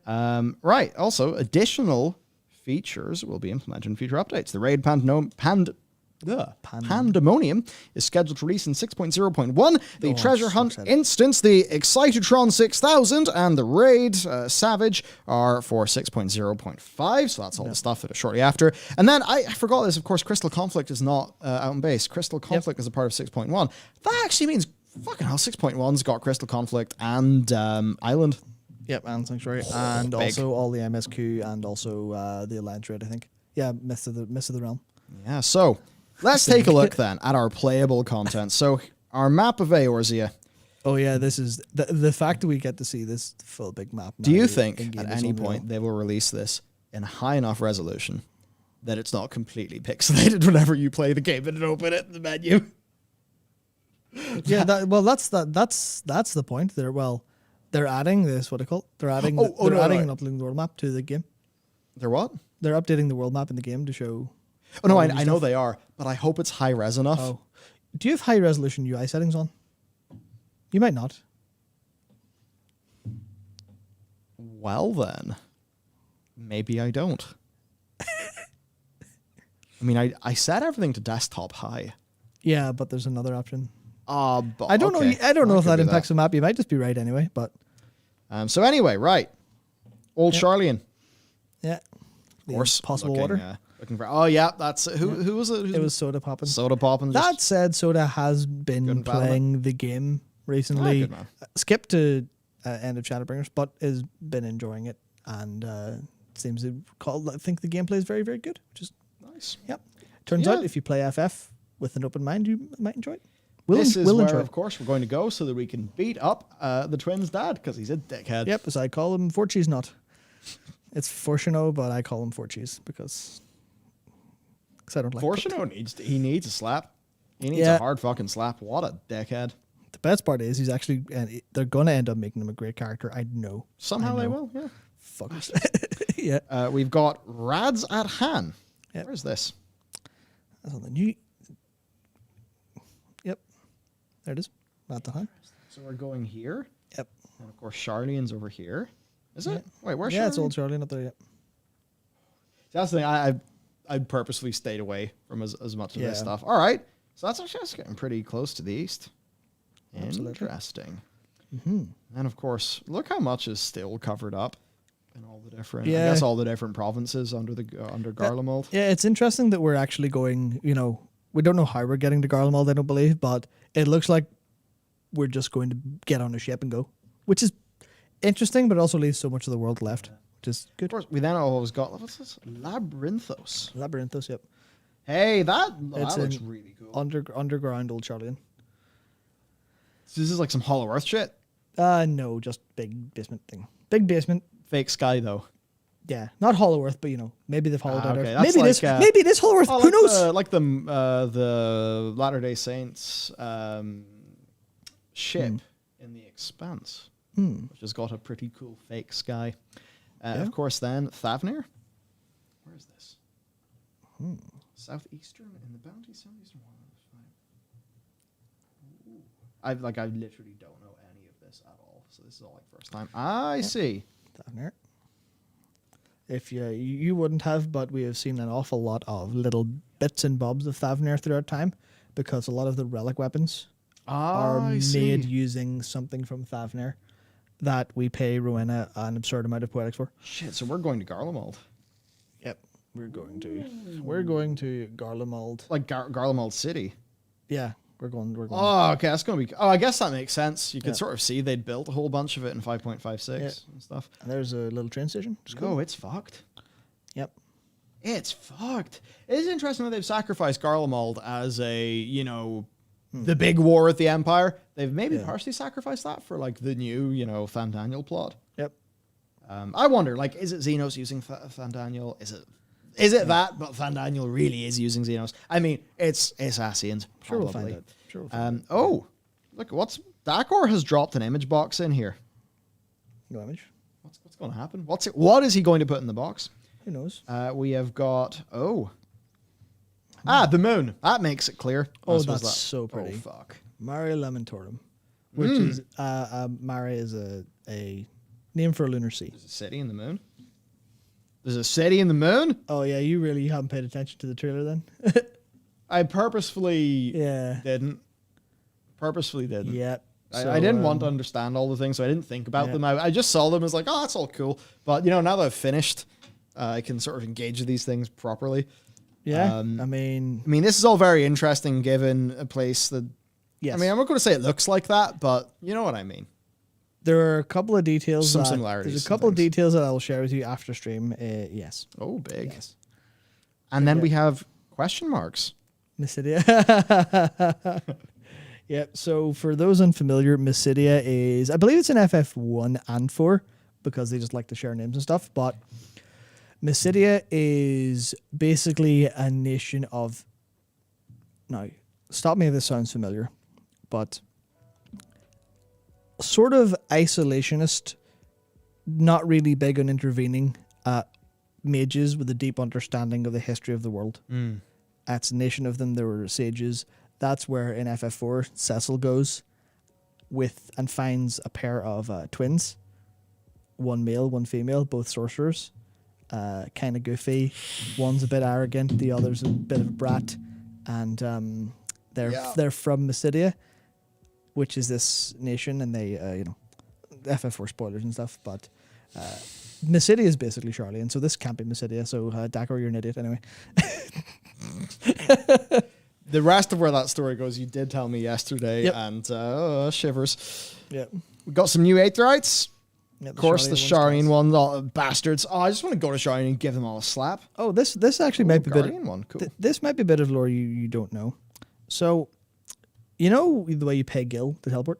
Yeah. That's tax that goes to Charlian because they operate the Aether network.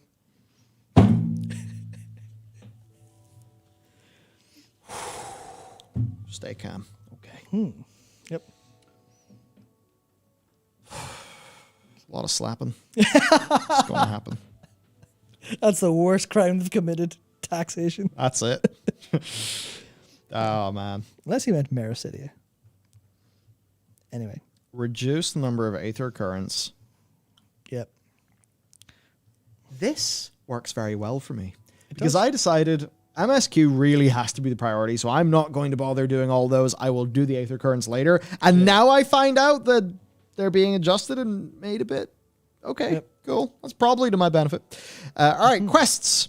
Oh, look, it introduces myriad quests in addition to the main scenario. Ooh, now such there may be cases where the patch notes only cite the initial quests in a series or omit things talking about, I think, is this the bit? Yes, they're kindly asking to be considerate and people to do their best to avoid sharing spoiler-related content in official forums, lodestone, social media, and videos, or in videos, as there are players who might start the official launcher play at their own pace. Absolutely. Look, sort of thing. Will we talk about spoilers in our videos? I mean, we will, but we will not do it in a way where any of the title or the thumbnail will at all talk about that. So for us, it is talking about us playing the game as, people who really like the game. And, so if you're subscribed, we will, we actually don't have at all a plan for Endwalker.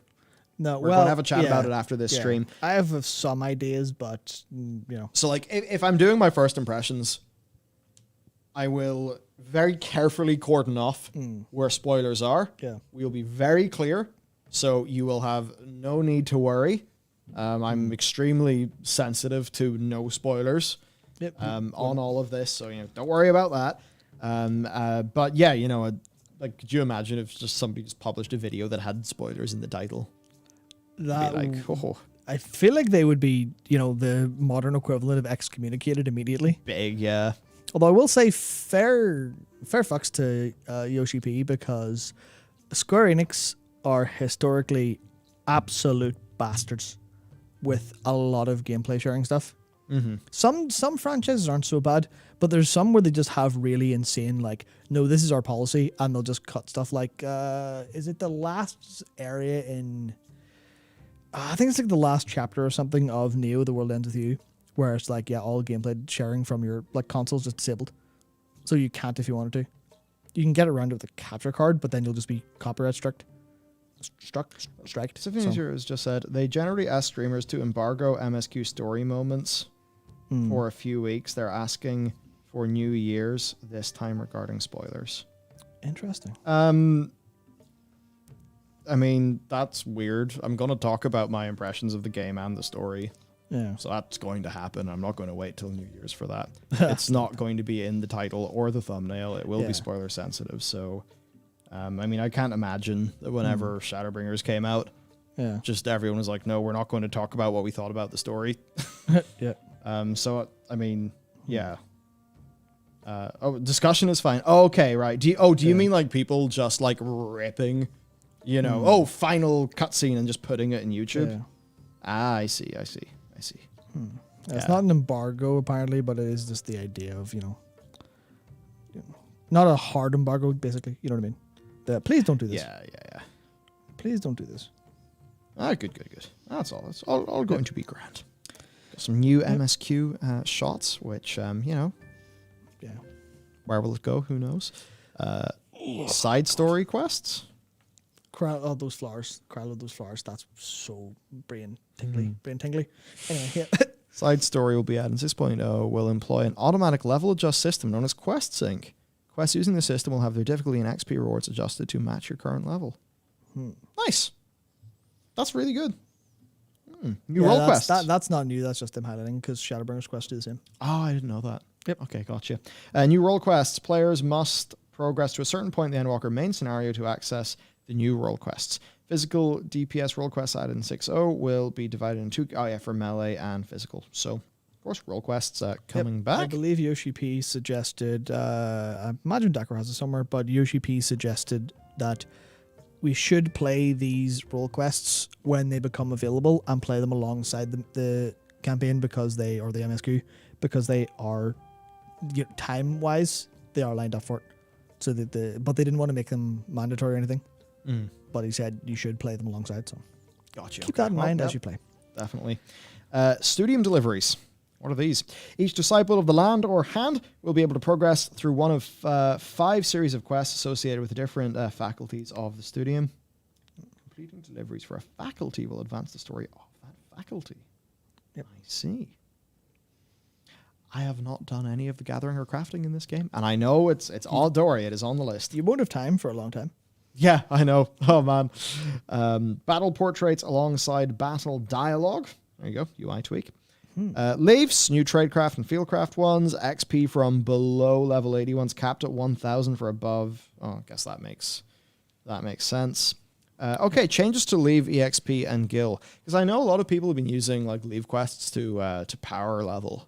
Especially in some of the earlier, I've seen a few YouTube videos of people just being like, how can you get from 1 to 50 as fast as possible? Yeah, so what they're basically doing here is they're adjusting them for the downscaling of in-game values and guild inflation anyway, but there is a fairly insane thing where you used to trade in high quality to certain leaves that had needed 3 different hand-ins, and they would be worth way more than anything else. So you'd only do the 3-handed ones. You'd go buy what you need in high quality, and then you'd be able to level. Like, this is how I did a massive chunk of what was it? I guess it's just a couple of the crafters up to 50 in like a day by just going, I'll just spend, I'll just put like a mill gil down on a bunch of high quality stuff. Mill? And then, just very much. I have no idea how to earn gil in this game. I used like 20% of my gil to reach all of the eye level brackets to do Shadowbringers post MSQ. Yep. How do you make gil? Where does it come from? Same place it always comes from in an MMO. You go make stuff and sell it to the market board. Or, sorry. I'm talking about the good old days whenever markets functioned. I mean, you control the market board and just monopolize everything. That's what you do. I need a challenge log, submarine, sell everything. XIV token. That's it. That's it. Comma swiper. Yeah. ERP. Now, John, you have it. Yeah. I know what you fucking got up to going to your wee CD clubs, you rascal, you. Yeah, no, there are plenty of ways to make things. The way I read this patch note was to bring the single and the multiple hand-ins, but also people have said it's to destroy the coffee biscuit guild creation. people just go make coffee biscuits, turn load them in for labs. Loads of money. Okay. So basically just efficient ways to... Yep. Yep, no, I know what that's like for all of the, like even the vendor shuffles that have sometimes existed within the WoW economy. Yep. And things like that. Yeah, no, so just with Guild, by the way, I know how to get Guild, basically, of course. It's just, Don't know how to break the system. Guild making. How do I have 30 million Gil? That's what I want to work out. Yeah, how do you make an evening out of Guild making, I guess, or a week out of it? I used to very much enjoy, doing the Cobalt Shuffle and all that back in the day. Yep. With World of Warcraft. Or I could just get really good at ERP and sell my services. What's another way of doing it? I wouldn't suggest that just because, boosting's not really looked well upon. Boosting? Oh my. ERP, extreme raid progression. Oh, sorry, yes. Yeah. Yeah, Absolutely. Oh, dear. New fates are coming. Yeah. Big surprise. Standard stuff from Shadowbringers. Yep. Gemstones and shared fate levels and stuff. Okay, I don't understand any of this. That's because all I know is MSQ, baby. Yep. That's right. I thought fates were just fates. You did your fates and that was that. MSQ stands for Michael Scenario Quest. That's it. So, okay, what's different? Because, my only experience of fates was leveling up Rogue earlier on and just running around doing them for XP, but clearly there's something else going on here. Yeah, so there's shared fates were, I believe, new to Shadowbringers, and they're basically a sort of another little thing layered on top of fates where you'd rank up by doing so many fates. You would get bicolor gemstones from doing fates in specific areas, so your area would have a fate rank, and then you would get more rewards. Okay. More rewards available from the gemstone traders as that went up. But for the life of me, I cannot remember what any of the rewards were. I remember looking at them going, none of these are worth me spamming fates for no good reason here, because I have more important things to be doing in game. So, fair enough. So I don't know what they are. That's something I'm very excited about, jumping into the end game of FF14, because I've never done that. Yeah, same, because the only end game I've experienced is I get to skip the vast majority of stuff because when did I hit MSQ complete? Oh, it was like June or something like that. There, maybe slightly before. I can't remember. Time doesn't matter, but it was I've only ever, it was 5.x was very, very progressed. So I basically didn't have the experience of gearing up as I went and doing all this other stuff. So I'm really looking forward to actually sitting down and playing. I guess there'll be proper big hunt trains going on. There'll be loads of people doing fits in these zones. I'm really excited to see it. Cool. Treasure Hunt, again, you guys have made me I don't know what it is. All I know is every time it's been described to me, I'm like, oh, that sounds cool. I'll do that later. Yeah. So there you go. New treasure maps being added. Rewards adjusted. Allegan Tomestones. I'm going to say it right. I'm sorry. Yeah, Matt's not sorry, Matt. I think I do a lot of things to make Matt angry because of my general flailing, imprecise nature. General existence, yep. That's different to that, Matt. Of course, we've got single T and double T. Yep. As our two FC Mats. So Allegan Tomestones, rewarded for completion of treasure maps, introduced prior to 6.0, have been changed from Revelation to... Poetics. That probably makes sense, wouldn't it? Yep. Yeah. Just sunsetting Shadowbringers versions. And then after 05, there's a chance for the portal to appear when completing one of the new treasure maps. Yeah, so that's the Excitatron 6000. Okay. So during the treasure map before that is just the sort of standard experience, but then there's a harder... Yeah. Okay, cool. Yeah. I want to try them. I have no fucking idea what they are. That's another thing. See, fucking ground companies, man. It's so... I'm like the fucking warrior of light. Badass motherfucker. I meet these guys hello, private. Yeah, you got to get yourself up to captain. Yeah, I do need to do that, actually, because there's a fair few things, even owning a house, that you need to be a rank. Different rank for that, so I should really do that, shouldn't I? I have no idea how you rank up. I don't really even know what you get for ranking up. Yeah, you haven't done. I don't even know. Is that just a vestigial system from ARR that's no longer supported? But now there's new things to a company workshop. What is a company workshop?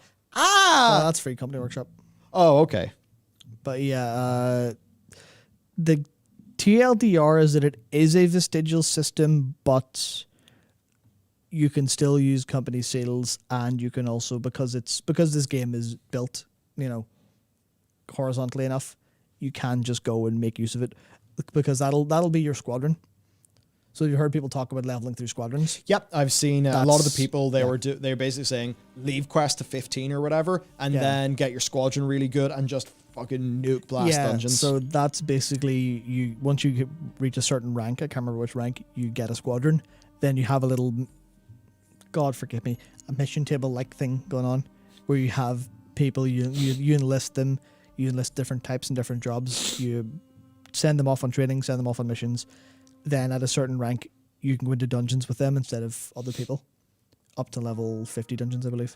So you can just if you're a DPS, couldn't be bothered waiting on parties, bang, you can just bring your AI squadron. Nowhere near as good as Trusts, and you have to kind of manually control them slightly in terms of limit breaking and go in and go out. But yeah. Well, there we go. Level 60 dungeons, yeah, so it's not fully vestigial to ARR.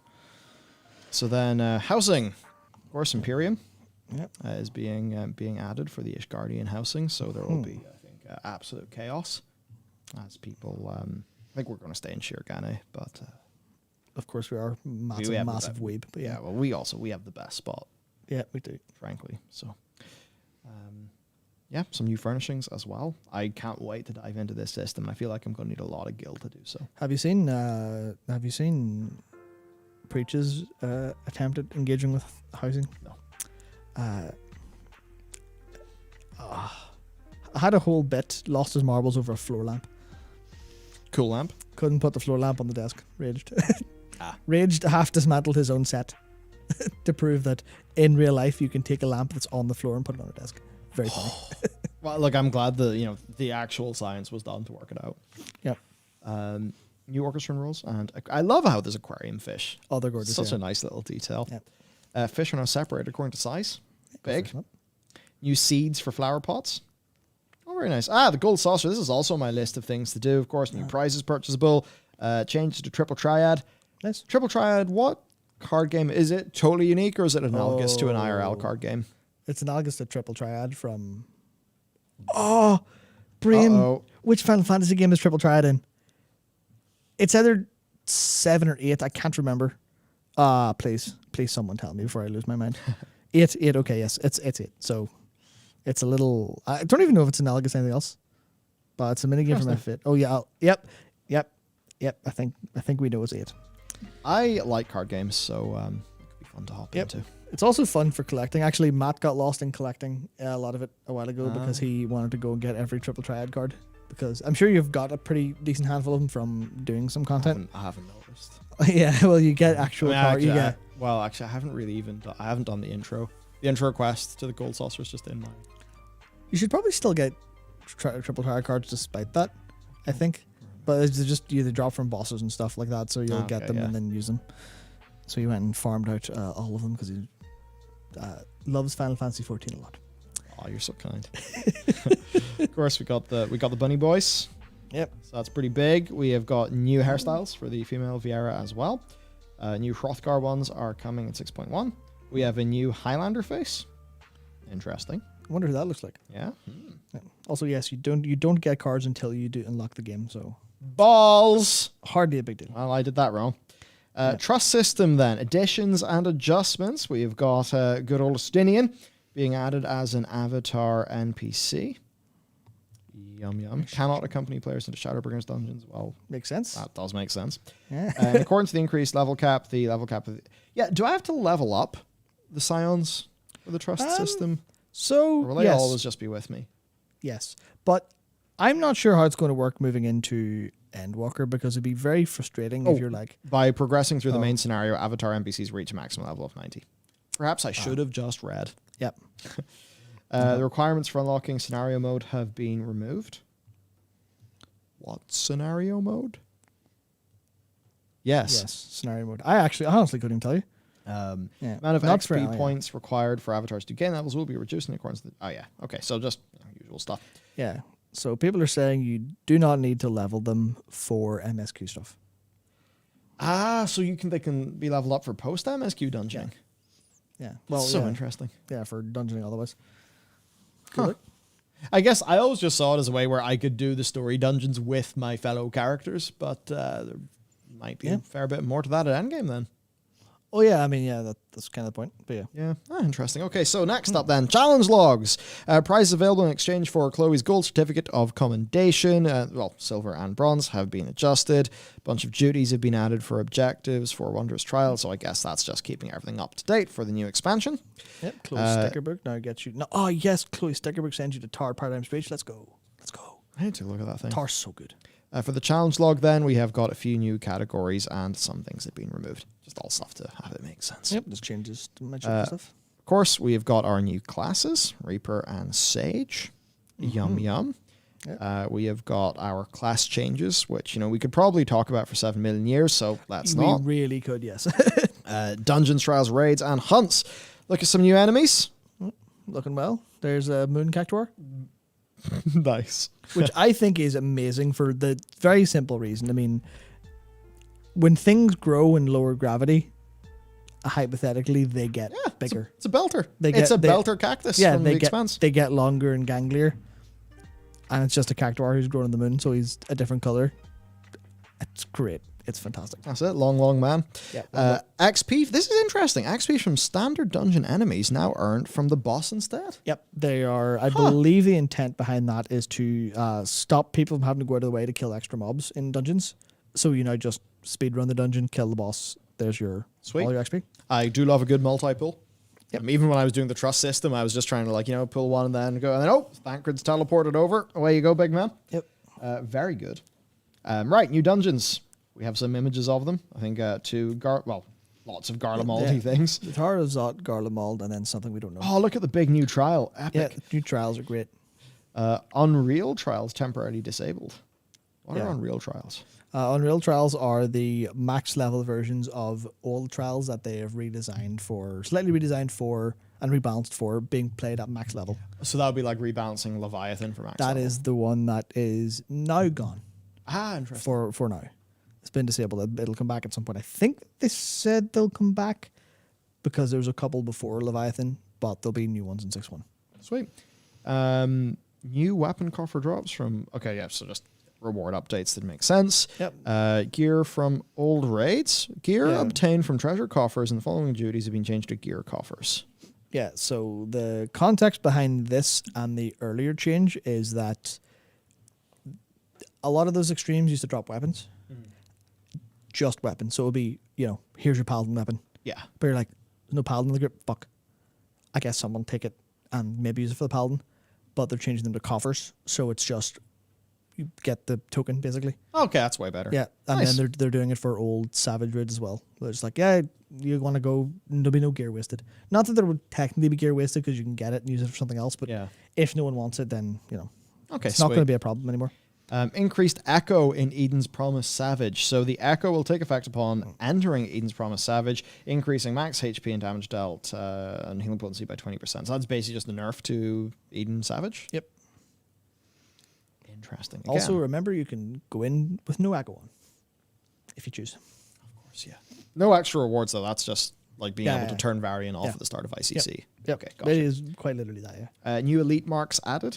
So this is the hunting stuff? Yep. Again, that's another system I need to go into. Those enemies look so cool. That thing in the bottom right's amazing. Also, the Flan Princess. Whoa. Oh, Flan Princess. That's the thing from FF4. You need to get... Is it 4 or 3? Fuck. This is what happens when you play the first 4 Final Fantasy games in a couple of months. You just lose all sort of delineation. But I imagine it's 4. Yeah. It's an F4 monster. You needed to get it for... was it the... No, it wasn't the Adamantite because that was from Bahamut Cave. Was it for the weapon? Man, my memory's really gone to shit. Anyway, it was a really annoying thing that you had to farm like crazy for the Flan Princess. Pinktail, it's the Pinktail rare drop, which you traded for armor. And I really pissed off. I think I pissed off Connor because I got it relatively quickly and he was raging at me. But anyway. For Delibrium, a bit of a change where actually they're just doing a max queue time, and if it doesn't hit 24 people, the Echo's just going to buff you up. Yeah, because they have in most of the rest of the budget, they have the ecosystem that scales nicely. So if no one else is online and a critical engagement pops, you can solo it. Oh, sweet. And it scales up enough that you actually could solo it if you're good enough, which is very good if you're a warrior with I can't remember what the essence is called, but the one that restores your health based on damage dealt. So you run in as a warrior, spam rampage, and you can never die. It's very good. Okay, so then, of course, we've got Tomestones, where Poetics will stay for our legacy content, but all of the other ones are gone. Yep. And can be turned into Poetics, with the new one being Aphorism, which, of course, is just going to be a level 90 version of all that. Yep. Duty Finder options, then. So category names, reorganization. Undersized party has been renamed to Unrestricted Party. Interesting. Yeah, you know what? Changes. Let's not get into all of them. Duty Finder adjustments. Duties associate. Oh, yeah, okay, so that's just updating the various different roulettes to make sense. With aphorisms instead of course. PvP, new Reaper and Sage PvP actions added, but of course, Crystal, like the actual new PvP systems in 6.1, which is February, right? Should be late February. I guess could be March if they've done the 2 week delay. It should be late Feb, mid-March, I think. But it'll be soon, so that'll be pretty hype. Yep. The Feast, season 20 ends and a preseason begins. Yep, just preseason. Yes. Preseason before they... I know the bin. nothing about FF14 PvP. Same. Cool. Well, in that case. Yep. All right, gear sets. Let's go. Yum, yum. That's all the FF4 sets. Ah, okay. Neat. Okay, so we got some FF4 sets. There's them from the rear as well. Man, I'm excited to see all the new sets. And we looked at the job gear, and it looks really, the job gear looks fantastic. It's really nice. Yeah. Right, main, hand, and ring slots in the armory. Oh, yeah, right, increased to 50. This is what your belt died for. So, Matt, my armory chest is full, and it's going to be full when I log in. Yeah. Should have cleaned it up. I know. That's literally, I know. That is literally what, like, I was sitting in... Most important thing. Yeah, I was sitting in my house, and my real house, apartment, I guess, and Connor was just sitting beside me. We were just engaging with the internet, as it were, and I was just sitting there sorting out my inventory while he was watching. I was like, fuck, this is so embarrassing. This is so bad. This is so grim. Oh, the Shadowbringer's role quest weapons are now dyeable. Yep. Hang on, I've completed the role quest. Yeah. Wait, there's no post MSQ role quest. There's a role quest for each role. Do I have the weapon? You probably you have to go buy it from Grinald, so you probably don't. It's a cool weapon I can just buy. I don't know how cool they are, but yeah. Okay, well I should do that. At any rate, they weather has been removed from their names and they're now dyeable. Yeah, so I haven't done this, but Connor was telling me that it's basically there was a step you had to go through to remove them being weathered and dye them. Now it's just that's them by default. Ah, sweet. Actually, another thing then, they have degender locked a whole bunch of gear. Yep, which is That's really sick. good to see. Yep, which is amazing because I cannot wait to go and buy the butler stuff. Ah, Yeah. yeah. Belt changes. Gone. No more belts. Right. The end of the belts. Yep. Belts have been deleted from the game. Rip belts. But more armory chest space. I just like it. They're like, hang on. What's the point of a belt? Don't see it. Doesn't do anything. And you know, it's funny. I think about even World of Warcraft, and it's like, fuck, what if belts were just baked into the chest armor? Will that help them? I wonder. Yeah, get rid of belts, get rid of I don't know, everything. Or then would it be, I guess for WoW's perspective, though, because it's so gear driven, they probably wouldn't want to reduce the number of slots. Yeah, especially when slots are locked for tier sets and legendaries anyway. Yeah, so then we've got new Sundry Splendors vendor added in the Crystarium. Oh! I was wondering. Were you looking for the Sundry Splendors in Starium? Yep. Yeah, I was doing that. Well, I was just a day early. That's it. Yep, that's all. Icons indicate required Oh, that's lovely. That's really nice, yeah. Yes, that initially threw me for a confused until I realized it was like raid Yeah. currency or something. Adjustments to the gear exchange for old Tombstone gear. I guess that's all just to make sense with the... Yeah, that's just Oh my god, anima weapons. Yep. Fuck. Wait, hang on, what's up? That's a great new system in That's okay. Shadowlands. Crafting then. Oh yeah, all this script stuff that I think we actually talked about earlier. And to be honest, I don't have a fucking clue what any of it means because I've not got into any of this content. Yep. Disciples land adjustments. Cool. Yep. I understand them all. Spearfishing? Yeah. What's this? It's they're changing spearfishing to now be a little mini game where you click to. Spearfishing is a different type of fishing. Yeah. Well, it's like a subsection of fishing, and now you play the little mini game where you go pick, get it, pick. It's great. Those fuckers. Yeah. I really enjoyed fishing. I really enjoyed fishing in New World for some reason, and everyone's like, "Go fish in FF14." Oh, you should. It's incredible. So I think I need it. Can you make gill from fishing? Good gill? Bad gill? Probably okay, Gil. I don't know. Let us know, chat. Maybe not. Can I turn fish into money? Probably. I mean, I can turn them into the aquarium whenever I get an apartment. Yeah. In our FC house. So can I have an apartment? I know there's no point in me getting a house because the island's going to come. I'll be able to customize my island. So that's really what I should do instead. Yeah. Okay. Well, I want to. Okay. People are saying yes, but it's not the best. Okay. Rainbow fishing apparently. Desynths from sky fishing, of course. Fish in the sky. Yep. All right. Mini Bismarcks. Right. Mounts, minions, and what? Yeah. There's a mount where you're stuck in a TV. They've lost their box. Oh my god. Okay, well that's fun. The context for that is in the Omega Raid series. That's an enemy you fight. Neat. Yeah, I haven't done Omega yet. It's in the plan. Don't worry. Yeah, we need to do Alex and Omega once MSQ Rush is done. New minions, yummy. Chocobo bardings. I have not done any customization of my Chocobo. I need to customize my boy. That's really cute. I need to customize my boy. I use the Ravana one. It's cool. Oh, hey, nice. Cool. Those are also. I think they're on WoW, actually. You can put those on around calling people saplings now. Oh, yeah. That's nice. Back customization is very good. Yeah. Imagine if they added backpacks in FF14. Be cool, like. It would also be extremely hard given all the other current design of the gear because of clipping and stuff. Okay. Wow. There's a new Oh, wait, an old Charlian. Yeah. Oh. Yeah, it's a city, so. I suppose it is. Market board. Fair enough. Retainer changes. Yeah, it's all just standard stuff. Just updates. Honest. Yep. Achievements, updates. Aether current changes. What are these? Oh, well, transportation adjustments first. Options being to only use Aetherite tickets when the cost exceeds Oh, that would have been so handy when I got the 3 of them for free, and I got pissed off by the prompt, so I used them in like 100 gil cost teleports. See. I should get. How do you get Aetherite tickets then? I honestly couldn't tell you. I just dump all my gil into teleporting because I'm stupid. Teleportation gil costs have been adjusted. Yep. Hopefully it's because we slapped the Charlians so silly they reduced the taxation rate. Nope. Is it the opposite? 4 cheese wants higher taxes. Bastard! I hate him. I hate him even more. He doesn't like my fucking son and daughter, and now he's taxing me. Yeah. God, there'll be a reckoning.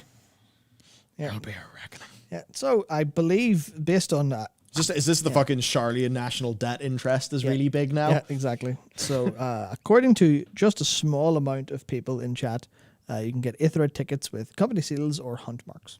Oh. Or Grand Company missions. So yeah. Interesting. Yep. Oh, there we go. Someone just popped in to say weeb game. That's it. Certainly is a weeb game. That's it. That's us. Oh, we're all in the bin. That's it, yep. Fucking destroyed. Not a weeb at all, no sir. No sir. Not at all. Nope. Not at all.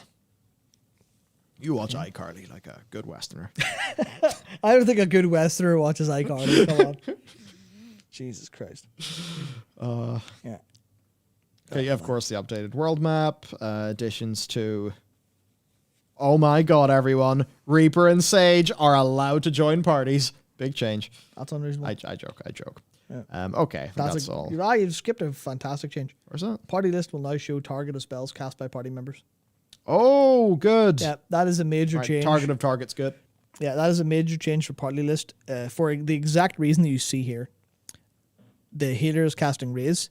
You can see that they're raising FFXFE Final Fantasy, which is a very creative name for a character, to be honest. But the idea there is you can see who's being targeted with a hardcast Raise. So you don't have the case where healers drop 2400 mana and cast Raise on the same person at the same time, not being aware of what happened. So it is a very, very nice change. Very nice. Same with healing, I guess. It's great. Cool. So we got that. All right, then. Party Finder. Oh, wait, where am I? Yes, Combat UI and ground. Oh, ground targeting being changed. Oh yeah, they're making it good. Oh, well, as that's opposed good. to shit. It's very good. Sounds like a good upgrade then. Yeah, no. All right, nice. G-pose. Very good. Okay, so let's see. Can now be initiated while using performance actions. Very nice. I think people will enjoy that.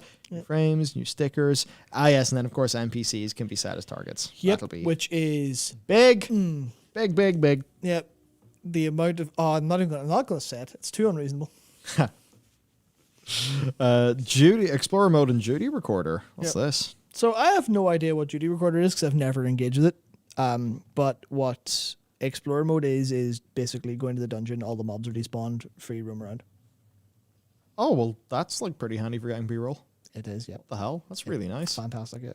Damn. Okay, cool. It's also good for if you're just a lore nut like Matt and just wants to look at the sky and Amarat to figure things out. Very useful. Okay, sweet. And then MISC stuff. Yep, temporary measures, which sharding for the new areas, and 30-minute auto log off. All makes sense. And they have changed the sprout stuff, which again also makes sense. So there we have it. That's the patch notes. Of course, there'll be a lot more coming because they write their patch notes with care for spoilers. Of course, they've been doing a lot of things to hype up Endwalker to us. Which you know what, all been good fun. Definitely. Yeah, well, less than 24 hours now, everyone. Yeah, we're now at 12 almost. 12 hours and 20 minutes. Yeah. So, Saya collaboration. What? Yeah, that's just weird. happened? Yeah, I listened to it and I was like, man, this is very. We'll do it. Fly Me to the Moon is a beautiful song. The cover is, sang well, etc., but it's not inspired by Final Fantasy 14 if it ends with the prelude theme and that's it, basically. Video's kind of cool though, but Well, there we go. also Fly Me to the Moon.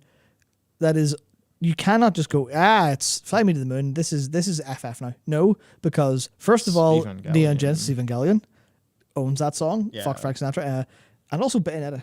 So Oh, interesting. yeah. Of course, the illustrated countdowns have been continuing. Yeah, there's so We are close now. Oh, Yep, 25 million registered users. and it That was is 24 million last time we talked. That is up 5 million this year, I think. Or no, 3 million since April. No. Yeah. Yeah. Big anyway. Yeah. It's up 1 million since the most recent reporting period that we talked which was about. Mediator. Wow, that's like a month, right? 2. 2 months. Now that is so good it's shit. up 5 million in. Let me do some quick mental arithmetic. 16 months. Yep, big growth. Yoshi P and the game won the PlayStation Partner Award. So, yes, good on the lot of them. Yes, right. So, highlights from the live patch note reading. So, yep, they talk about the spoilers. I mean, most of this, I suppose, we have talked about, right?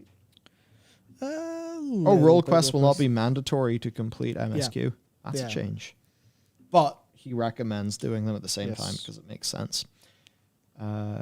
With trusts, Yoshida personally got involved in scripting the interactions between you and the trust characters. Oh, that's exciting. That's terrifying. Because how cool some of the lines were. He also shares how he loves sightseeing logs in Stormblood, asking Yoshi P if similar stuff will be Endwalker, to which he said, while not on the level of Stormblood, you do have a few you can attempt. For context, Uchida-san is the Grahatia's voice actor. Ah, okay. Yeah. Cool. Looks surprisingly like Grahatia. All right, so a new achievement board. Yep. New achievement UI looks way, way, way better. Yoshi P had trouble playing the current release of the game after going through the test build because of the Aethernet map quality of life. He's spoiled by nice. Yep. Some balance changes, some job skills and how they function have drastically changed from Mediator as if it's completely different. Yeah, I was really kind of, not that I'll be playing it a whole lot, but I was kind of annoyed with how little Bard got attention and how like some new stuff, but nothing fundamentally different. And then I read the job CAD this morning when I woke up and was like, let's fucking go. Okay, new shit. Nothing massive, but just a really very, very careful. They carefully examined what was the problems with it, what people didn't like, and fixed up quite a few of them. It's still Nice. it's still largely the same, but it's had a lot of changes that I'm like, that is definitely nice. Especially with it being, songs applying to self where they didn't before. So you're singing for everyone else's benefit, but not your own. I mean, you still had the mechanics based on your song, but now they actually do give you an effect. Your repertoire chance is 80% now instead of 40%.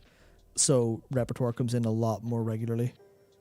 So it's less RNG bullshit. It's very nice. Very nice all things considered. All right, sweet. Hey, sounds good to me. That said, the dots being very low potency is quite annoying. But they last 45 seconds, so I guess you're less dot focus and more ability focus, which is makes sense, I think. Short combat, that'll feel better. Yeah. Belts, yep. You and me both. Mm-hmm. I forgot to de-equip my belts.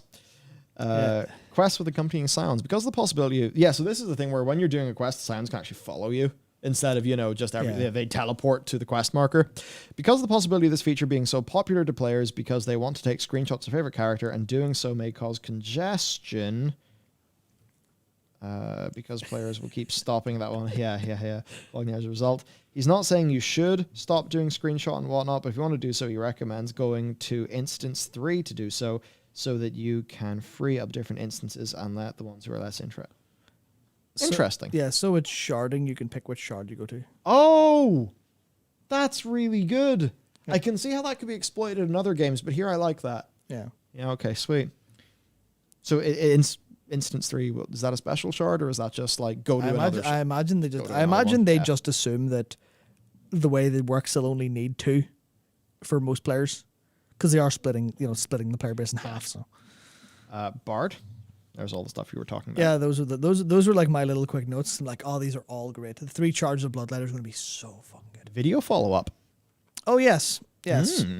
So I do want to talk for a little bit, just a couple of different things about follow-ups from the video from yesterday. Was that yesterday? Fuck, this has been a week. Time doesn't make any sense anymore. This has been a week. Anyway, so one thing I was doing yesterday when Connor was over, I was talking about the video because he hadn't watched it, and I was like, hey, here's some interesting stuff. And then I went, well, okay, here's Silvertear Lake, where the Battle of Silvertear Lake happened, which is where, how do I put this succinctly? Because I don't remember the script in the video, but basically the point of 1.0 was that's where all the primals come out of. Yeah. There was something down there that was a presence, it was a force. And they kind of abandoned that to focus on other things, but now they're bringing back to it. So it's very important to Hydaelyn, very important to Midgard Summer, who was tasked with defending it. And it seems more important than we thought originally because we see Vinat in 5.55 at the Lake of Silvertear. She's connected to Hydaelyn stuff. Personally, I think the Ethereal Sea's down there. So I was like, okay, well, here's some stuff going on, right? I flew over and I was like, okay, well, we can fly over Silvertear and investigate it just to see what's going on. Okay, well, there's Midgard Summer and the Agrius. Okay. There's a crystal tower. It's in that direction. You can see it here from there. Okay, cool. Oh, there's loads of crystals everywhere. That makes sense. You can see where Dalamud fell. You can see the orange crystals coming from Bahamut and where like the ether met. And then I went, okay, well, here is the place of the first version of Silvertear Lake, which is called the Source, which already makes you think. Yeah. There's like, the source of what? Or we can't, the source, our planet, whatever, or our shard, rather. Wasn't really much going on there, but we land right beside it when we first go to the place. And then you look up and the crystal tower is in the same location, relatively, from Silvertear. So it is very, very obviously the same Silvertear. I was like, okay, it's a source of ether, blah, blah, blah, blah. Went under it for a swim. Noticed way tucked off in the corner, there's a stack of crystals. So, yeah, that's basically it. I would have loved to have shown you a video today because I thought it was really cool exploring, but I didn't record me flying over yesterday and the servers are fucking down today. Oh, that's that then. Yeah, but it was really, really interesting. I thought it was fucking fantastic. There's so much ether. Basically, under Silvertear Lake is going to be the path to the Ethereal Sea, and that's where we're going to do all this crystal shit. Anyway, that was kind of just a little follow-up I wanted to do because it's really fucking cool. And I hadn't thought about it. I didn't explain it very much in the video because it's kind of hammering through the idea. But it's like, no, if people saw like the actual connection, they'd be like, oh shit, we get it now. So that's good. Then the other thing is just a follow up to Anima, which is someone on Twitter was talking. No, it was in the video comment, was telling me about how they looked at Anima compared to FF10's Anima. Yeah. Which is Seymour's mother. And our version of Anima is a lot more built, a lot more, I'll say built like jacked, like fucking pure yoked, but you know, like clearly more masculine build.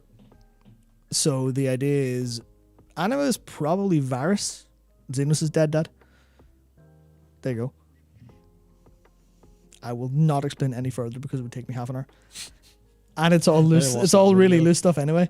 But and then the last part is just Space Parasite with the possibility of the source of the final dice being the Space Parasite. Space Parasite. Oh. That's never been done in Final Fantasy before. Genova. Oh, fuck it, of course. Or Crystal Chronicles. Fuck's sake. Like, but yeah. That's basically all I had. I would have prepared for you more, but today's been a bit scuffed. We're both very tired. Yep. I'm very tired. Yep. Space Parasite. Lavos as well. Or why I say Cactar? Yeah. Oh, these are all really good. Yeah, absolutely. Let's go. Yeah, it's funny that I'm on the opposite side of the fence where I'm just like, yeah, I'll absolutely immediately go and buy the butler's outfit because it would look very well on my Midlander. Look fantastic. It also look great on Matt's character, so I told him to buy it as well. Because that's a normal thing to do. Or not, is that not motivation? Is that money? Or is that Gil money? Money. Oh, damn. That's real dollars. Oh, they're going to make a lot of money. They're going to make that a lot being- of money. Oh, shit, yeah. Yeah. Oh, nice. I guess as a final thing before I keel over because we're very tired, we are about to, like, as soon as me and Matt are done, we're going to publish our Endwalker, not Endwalker, sorry, my post Shadowbringers MSQ. That video is going to come out. Other videos this week. It's been a busy week. My Shadowbringers video, fucking big. Endwalker lore. This one's fucking big. Definitely give it a watch. So yeah, of course, Shadowbringers patch impressions are coming soon. Then, of course, over in the land of the news, we've got some things going on with Mr. John Halo. Fantastic game. Oh boy, they kind of scuffed the monetization, customization side. But there's actually a few good updates whenever we return to this story. EA walked into it's been a bit of a rough week, to be honest. EA have blundered their way into Battlefield issues. BioWare got a designer or a director gone. Or Dragon Age 4, which is a bit worrying because we really want that to come out and be good. I didn't know this video went up. Yep, 10 cents. Wee bit of a slap they received from the government. CD Projekt Red. This is what's actually quite interesting. I'll be playing Cyberpunk over the Christmas break probably because I want to. You'll be playing Endwalker. Sure. Oh yeah, shit. No, of course. Well, maybe I will because it's actually at a positive or very positive even in Steam now. So, they could, in fact, be turning it around. And as for Warcraft content, there is Warcraft content. I think Nikki's actually almost finished the video. Nice big 9.2 lore video for everyone. So, yum. Man, I'm so tired. Yeah, it's been a week, and it's going to be I imagine at least Endwalker is definitely going to be a shot of energy. Absolutely. Oh, yes. Definitely. Either that or it's going to be so tiring. It's permanently exhausting. It's like actual permanent HP down. But yeah, we need to work out our plans, what we're actually doing for it. Yeah, which we are. Haven't done that yet. We are extremely 12 hours, plenty of time. We need sleep. Shit. Yeah, sleep. Then we'll get 8 hours. It's fine. It's fine. Oh yeah. So I think me and Matt are going to go sort everything out, work out our plans, have a bit of a rest, and fucking hell, 9 a.m. Yep. Oh, the timing could not be better for us. We actually just gotta jump in, reasonable, no crazy midnight all-nighters. Just gotta go do a proper, and well, we'll see what we're gonna do in terms of content anyway. But don't worry about the channel. There will not be uber spoilers on anything, and no stream tomorrow. Yep, no stream tomorrow. Sadly. Oh, thank you, Alex. Yeah, thanks. Thank you. Yeah, this is the replacement sort of stream for tomorrow because we'll be dust. Yeah. By tomorrow night, we'll be dust men. Absolutely. Yeah. No. Okay. So you guys are so lucky. States got it rough. Fuck you. Please let us have one. Please, just one. Just one launch that's nice for us. I mean, I know that Often it does go the other way around for us. Yeah. The way it usually ends up is it's fuck you. It's midnight launch. Midnight launch in London for World of Warcraft a lot of the time, and we're just like, sweet. I guess all the people on the west coast of the US can just have a full day of game. We're like, all right, let's permanently fuck up our sleep schedules in order to play this for content. All right, sweet, fantastic. Warlords of Draenor took me out for 2 weeks. I was in a full-on Pacific sleep schedule for a while. Yeah, it's like, okay, finally it's our time. Oh, thank you, Slipion. Yeah, thank you very much, Slipion and Boss Rush for remembering up. But yeah. Oh, hey. Boss Rush has got the 7 months. Yep, so 7 months. The diamond logo. See, very the nice. diamond logos. That's really cool. Yeah, so yeah, this is finally our time. Finally our time. Yeah. Also, John, there's not a company-wide week off starting next week. There's not. That is, starting from tomorrow, sorry, that is not true. I wish it were, but it's not. Yeah, we have taken the brave decision to stop making content. Yeah.